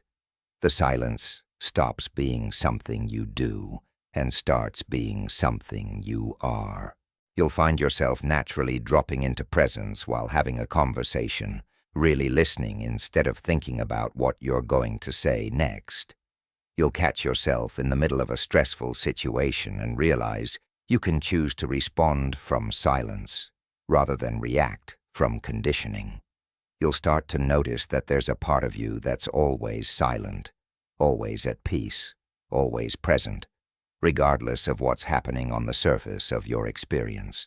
This is when the silent state of being becomes your superpower in manifestation, because now you're not just accessing high vibration during meditation. You're living from high vibration. You're making decisions from presence. You're taking action from inspiration rather than desperation. You're relating to people from wholeness rather than need. And all of this happens naturally, not because you're trying to be a certain way, but because you've remembered who you actually are beneath all the noise. Let me share one more crucial element of the silent state that relates directly to manifestation: the power of silent intention. This is very different from affirmation or visualization. When you're resting in the silent state, in that space of pure awareness, you can hold a desire without grasping for it. You can intend something without needing it. You can want something without believing you lack it. This is the sweet spot of creation. Here's how this works in practice. Let's say you desire financial abundance. Instead of affirming, "I am abundant," 1,000 times, you enter the silent state. You rest as pure awareness, recognizing yourself as consciousness itself. From that place of wholeness, you simply allow the desire for financial abundance to be present without trying to make it happen.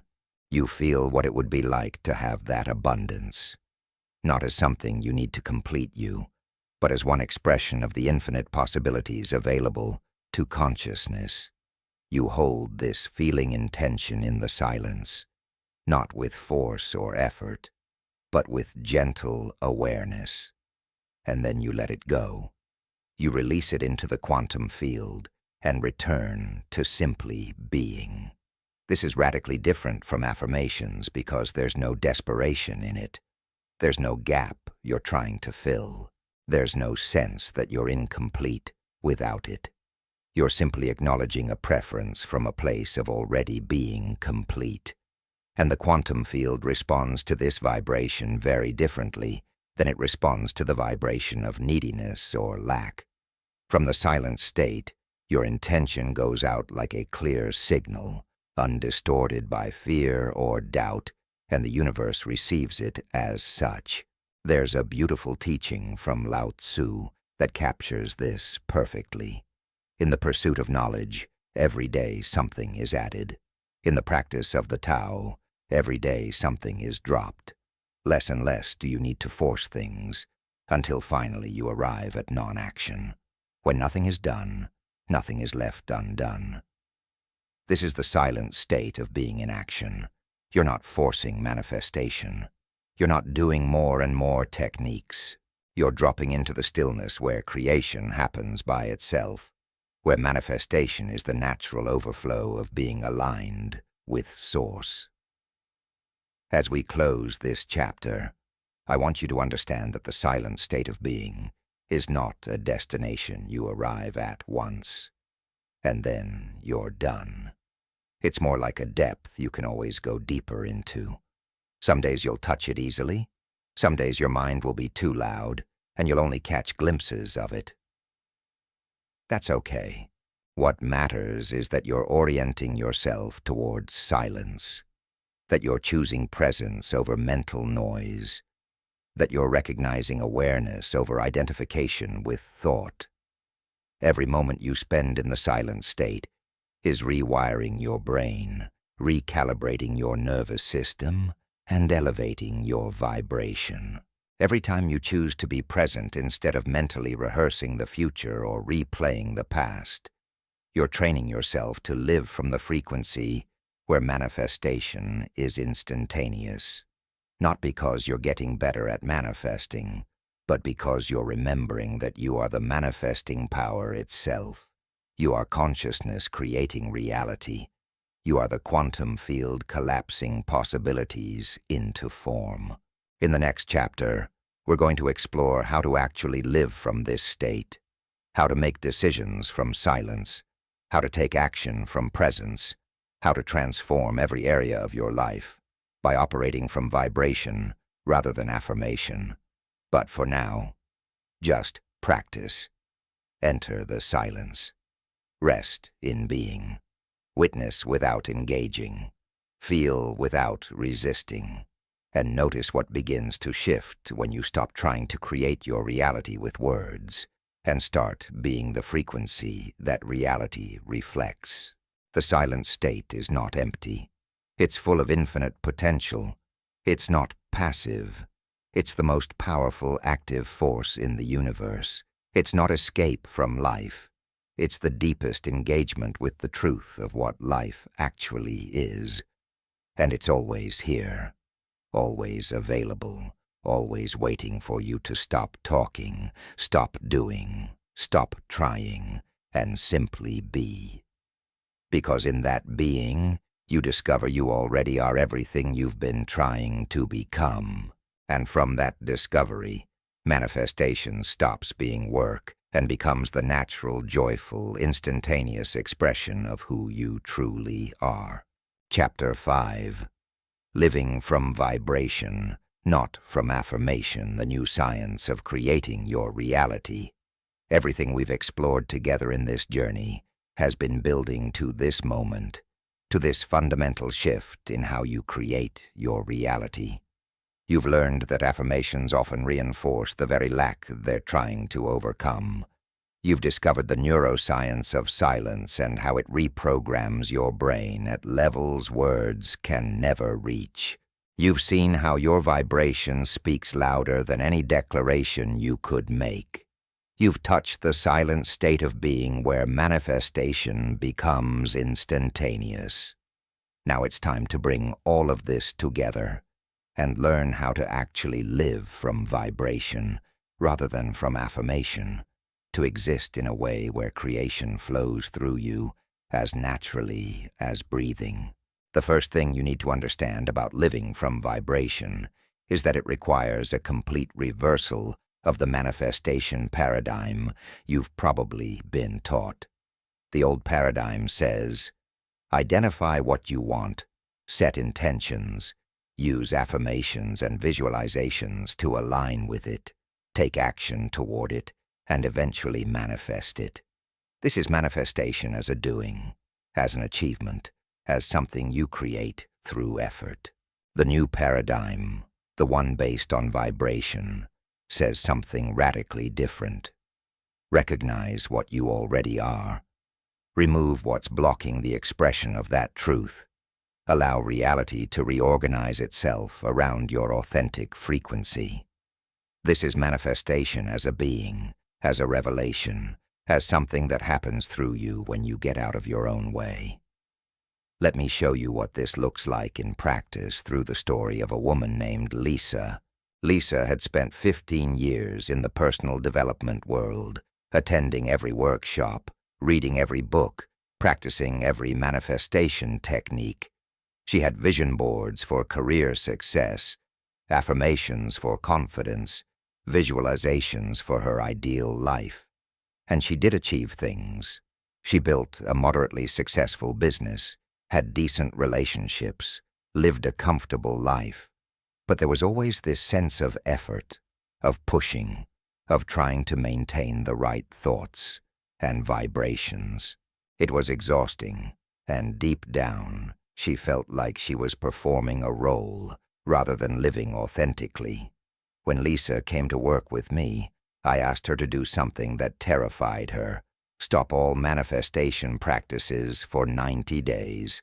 No affirmations, no vision boards, no visualization exercises, no trying to maintain positive thoughts.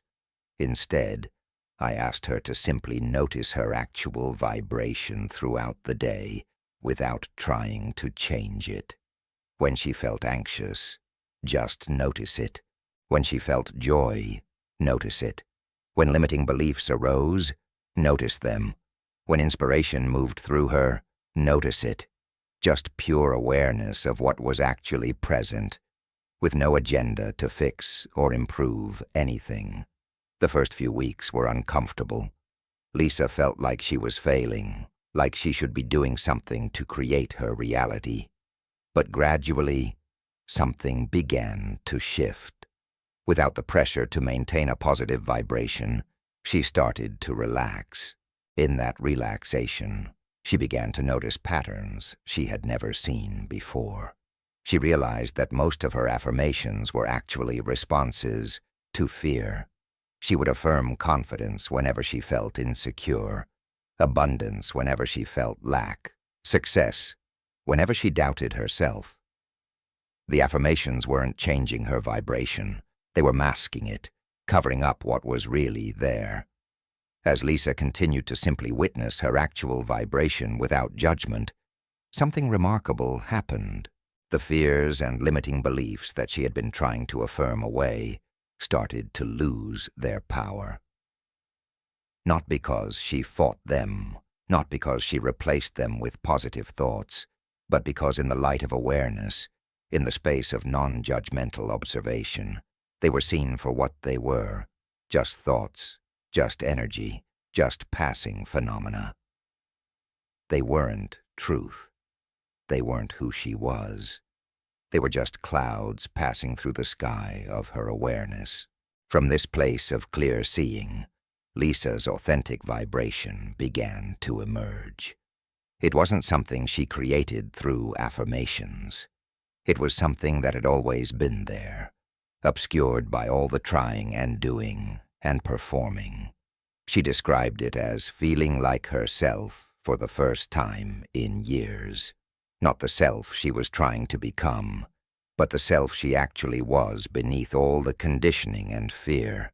And from this authentic vibration, her life began to transform in ways that all her affirmations had never achieved. Opportunities appeared that perfectly matched her actual gifts and desires, not the ones she thought she should want. Relationships deepened because she was being real rather than trying to be positive.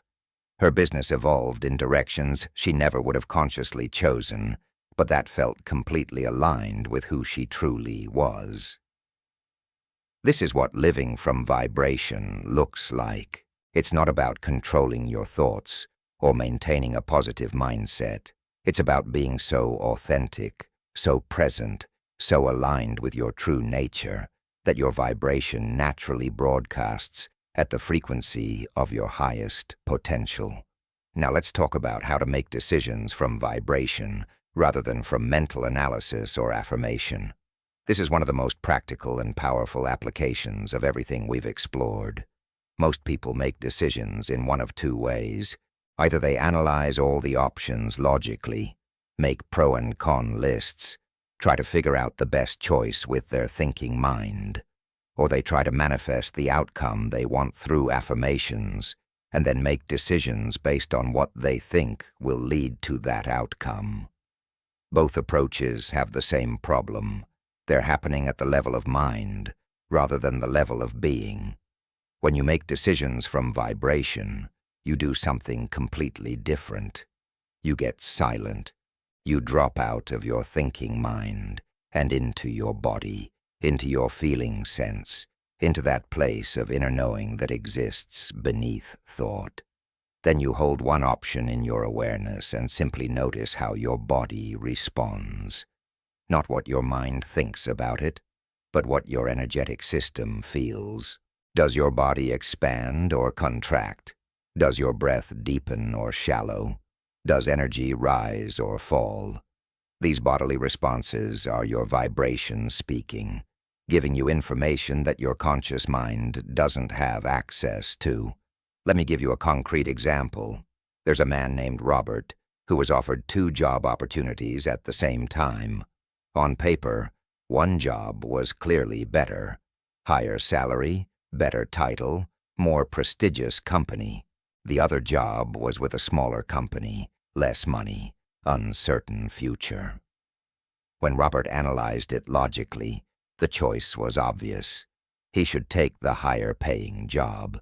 So he started affirming that he would be successful in that position, visualizing himself thriving there, trying to get excited about it. But when I worked with Robert and taught him to check his vibration, something interesting happened. When he sat in silence and held the image of the prestigious job in his awareness, his body contracted. His chest felt tight. His breath became shallow. His energy dropped. It was subtle, but unmistakable. His vibration was saying no, even though his mind was saying yes. When he held the image of the smaller company job, his body expanded. His breath deepened. Energy rose. There was a subtle excitement that wasn't forced. His vibration was saying yes. Robert took the job that his vibration affirmed, rather than the one his mind thought he should want. Within 2 years, that small company had been acquired. He received equity that made him more money than the salary from the other job would have. And more importantly, he loved the work in a way he had never experienced before. His decision to trust his vibration over his mental analysis completely changed his life trajectory. This is what living from vibration looks like in daily practice. You stop trying to figure everything out with your mind. You stop affirming what you think you should want. You get quiet. You check your vibration. You trust the wisdom of your energetic system. Your body knows things your mind doesn't. Your vibration is connected to a field of intelligence far beyond your individual thinking. When you learn to read and trust it, you make choices that align you with your highest path, even when that path doesn't make logical sense. Now let's explore how to take action from vibration rather than from should or strategy. This is where a lot of people get confused because they think living from vibration means being passive, just sitting around in meditation, waiting for things to happen. That's not it at all.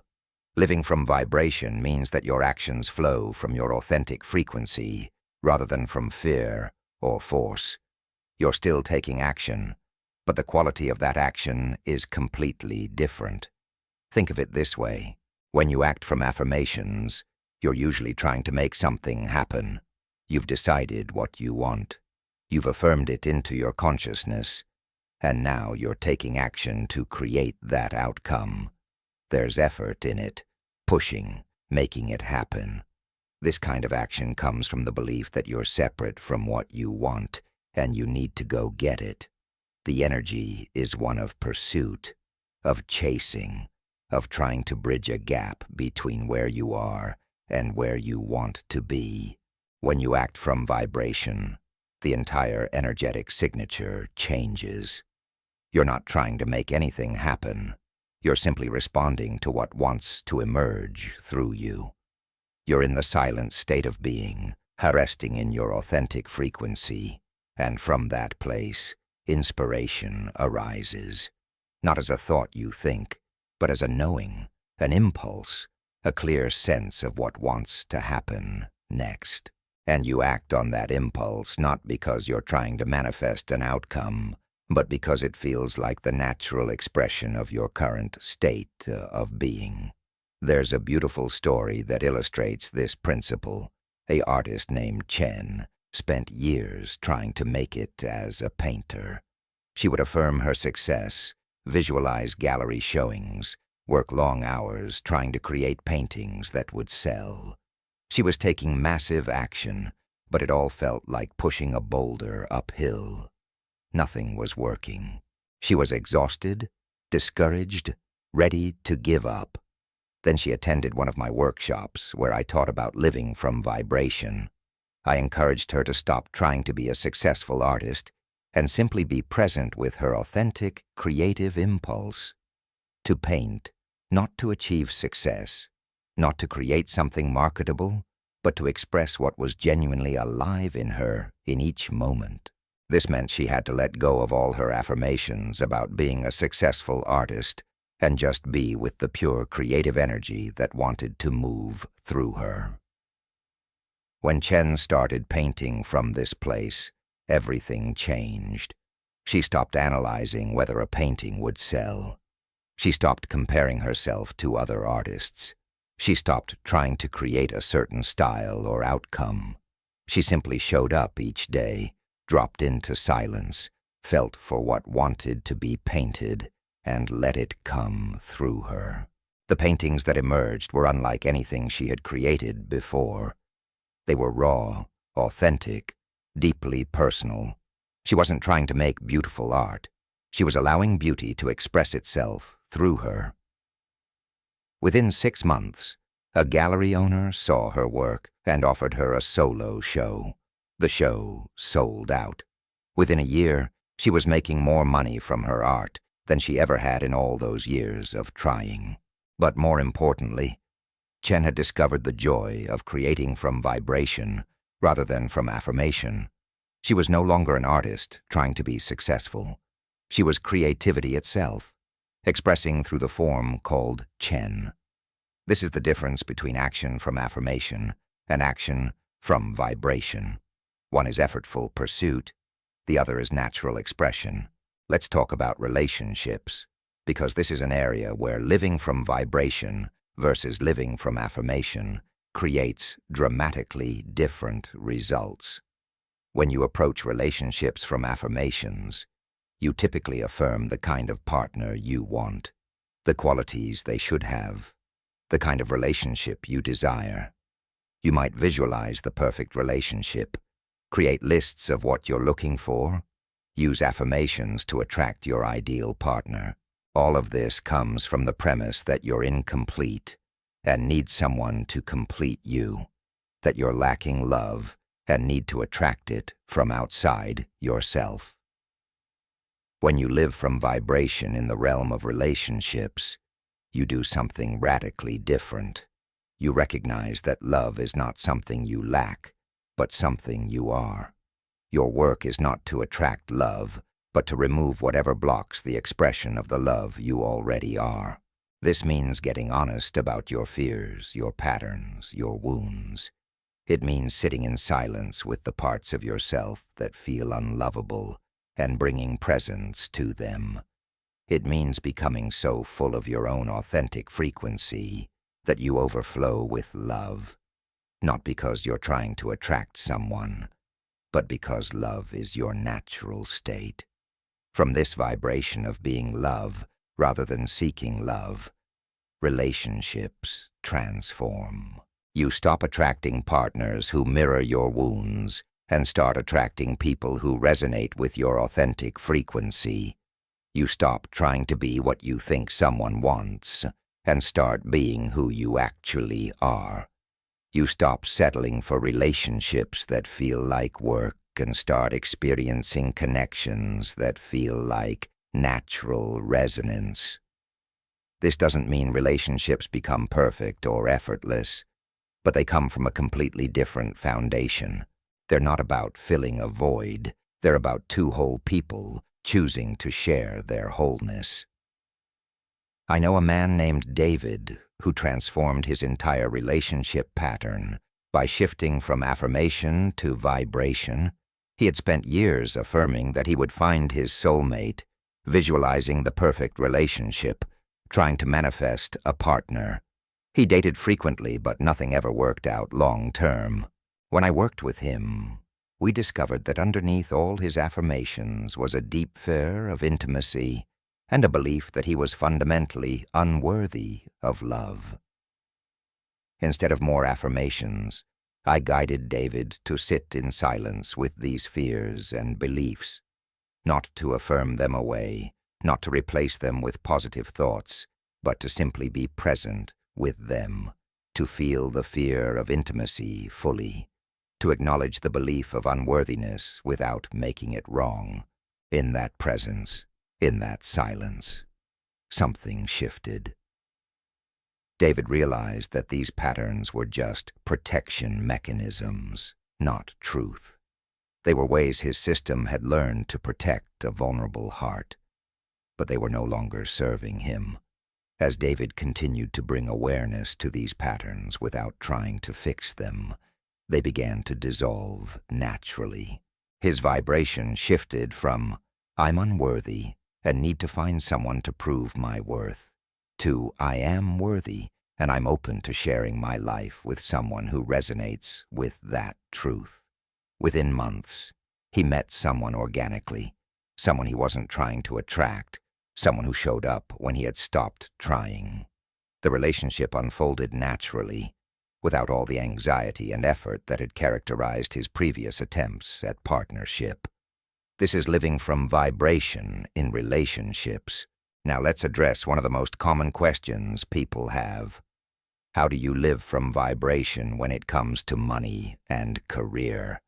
This is where a lot of people struggle because there's so much practical pressure, so much conditioning about what success should look like, so many fears around survival and security. The tendency is to use affirmations to try to override the fear, to declare abundance while feeling scarcity, to visualize success while doubting yourself. Living from vibration with money means something completely different. It means first getting honest about your actual relationship with money. What does money mean to you? What emotions arise when you think about it? What beliefs do you hold about your worthiness to receive it? Most people have never actually sat in silence and honestly examined their money vibration. They just know they want more of it, and they use affirmations to try to create it. When you sit in silence and feel into your money vibration, you might discover all kinds of things. Fear of not having enough, guilt about wanting more, shame about past financial mistakes, beliefs that wanting money is greedy or spiritual people shouldn't care about money, patterns of self-sabotage where you receive money and then unconsciously create situations that drain it away.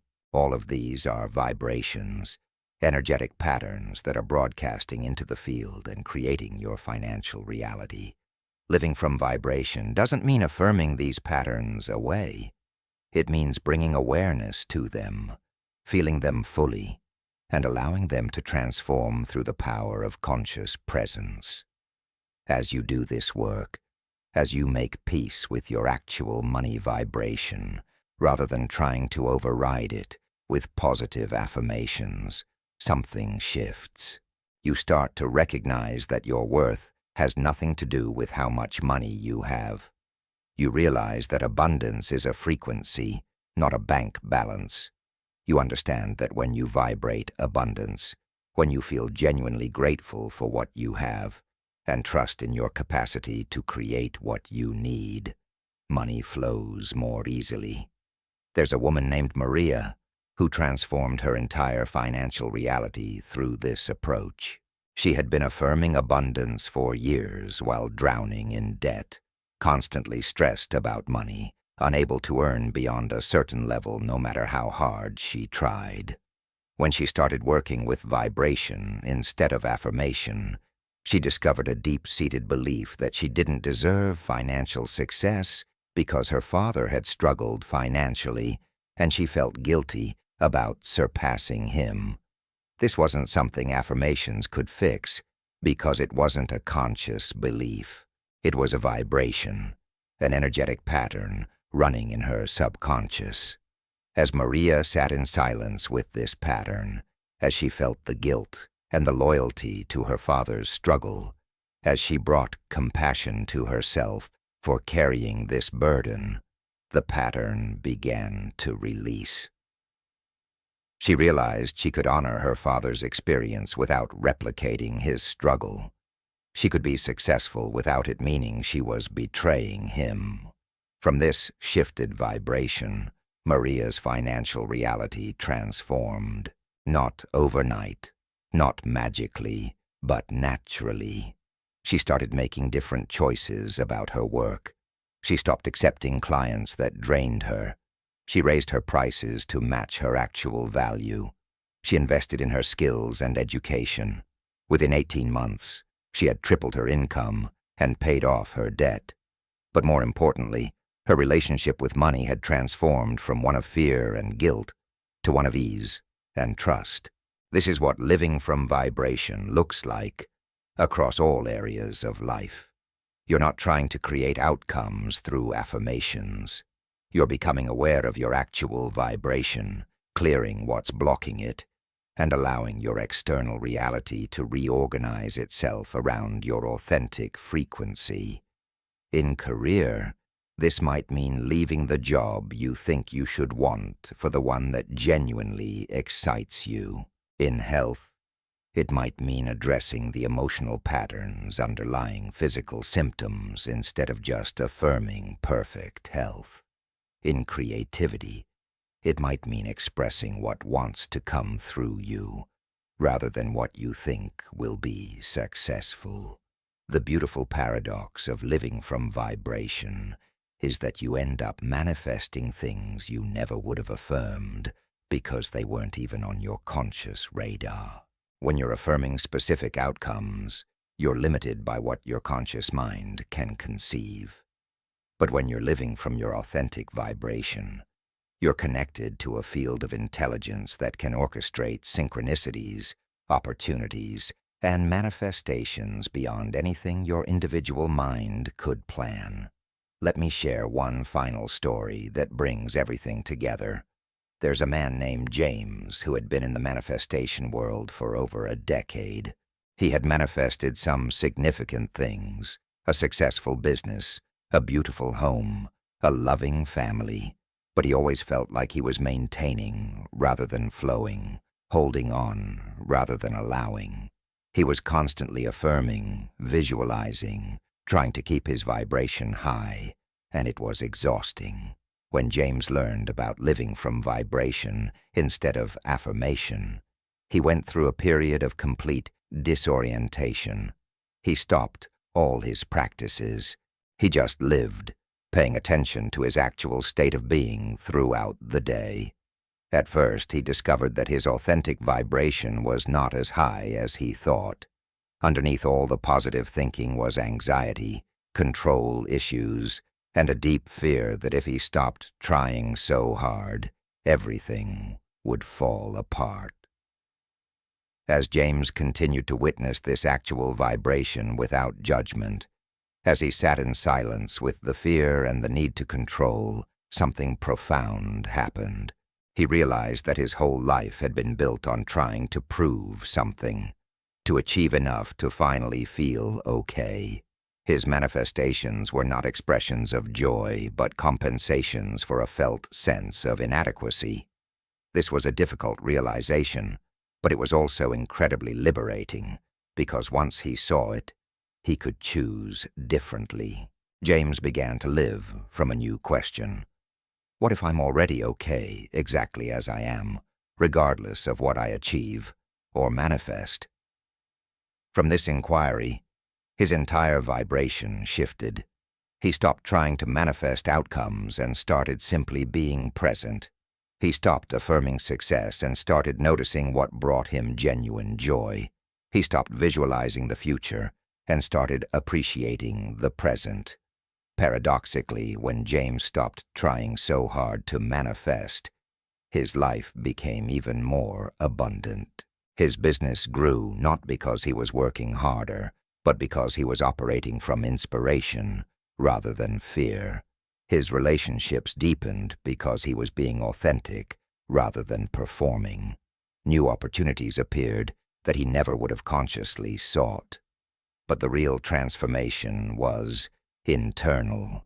James had discovered that the vibration of being okay, of being enough, of being complete exactly as he was the most powerful creative force he had ever tapped into. This is the ultimate truth about living from vibration rather than affirmation. Affirmations come from a place of trying to become, which implies you're not already. Vibration is simply being what you are, which naturally creates a reality that matches that being. When you truly understand this, when you embody it, manifestation stops being something you do and becomes something you are. You're not creating your reality. You are reality creating itself through the unique expression that is you. As we close this final chapter, I want to invite you into a new way of being. Stop trying to change your thoughts with affirmations. Start noticing your actual vibration with compassionate awareness. Stop trying to manifest outcomes. Start being the frequency of what you desire. Stop working so hard to create your reality.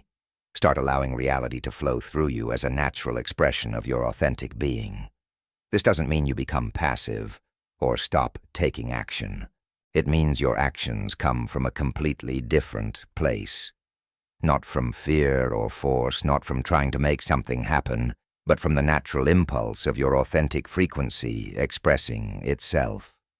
When you live this way, when you're aligned with your true vibration, manifestation becomes effortless not because you're not doing anything, but because what you're doing is in perfect alignment with who you are.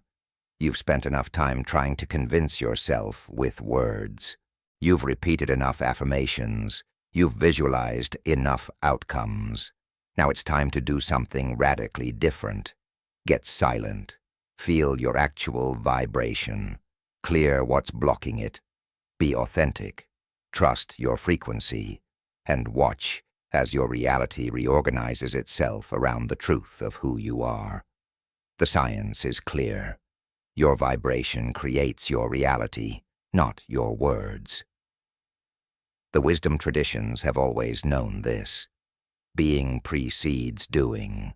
Consciousness creates form, and your own experience will prove it when you finally stop trying and start being. Because in that being, in that authentic expression of your true frequency, you discover that you were never separate from what you were seeking. You realize that abundance, love, success, joy, peace, they were never things to manifest. They were always frequencies to embody. And you embody them not through affirmation, but through the courageous act of being exactly who you are. So here's my final invitation to you. Live from your vibration. Not the vibration you think you should have, not the frequency you're trying to maintain, but your authentic energetic signature that exists beneath all the noise and trying and performing. That vibration, that frequency, that truth of who you are. It's more powerful than 1,000 affirmations. It's more creative than any visualization. It's more transformative than any manifestation technique. Because it's not a technique at all. It's you, finally coming home to yourself, finally trusting your own frequency, finally allowing the universe to respond to the truth of your being, rather than the fiction of your affirmations. Welcome home. Welcome to living from vibration. Welcome to creating your reality, not through words, but through the undeniable power of silence, presence, and authentic being. This is not the end of your manifestation journey. This is the beginning of manifestation as it was always meant to be. Natural, effortless, and as inevitable as a flower blooming in spring.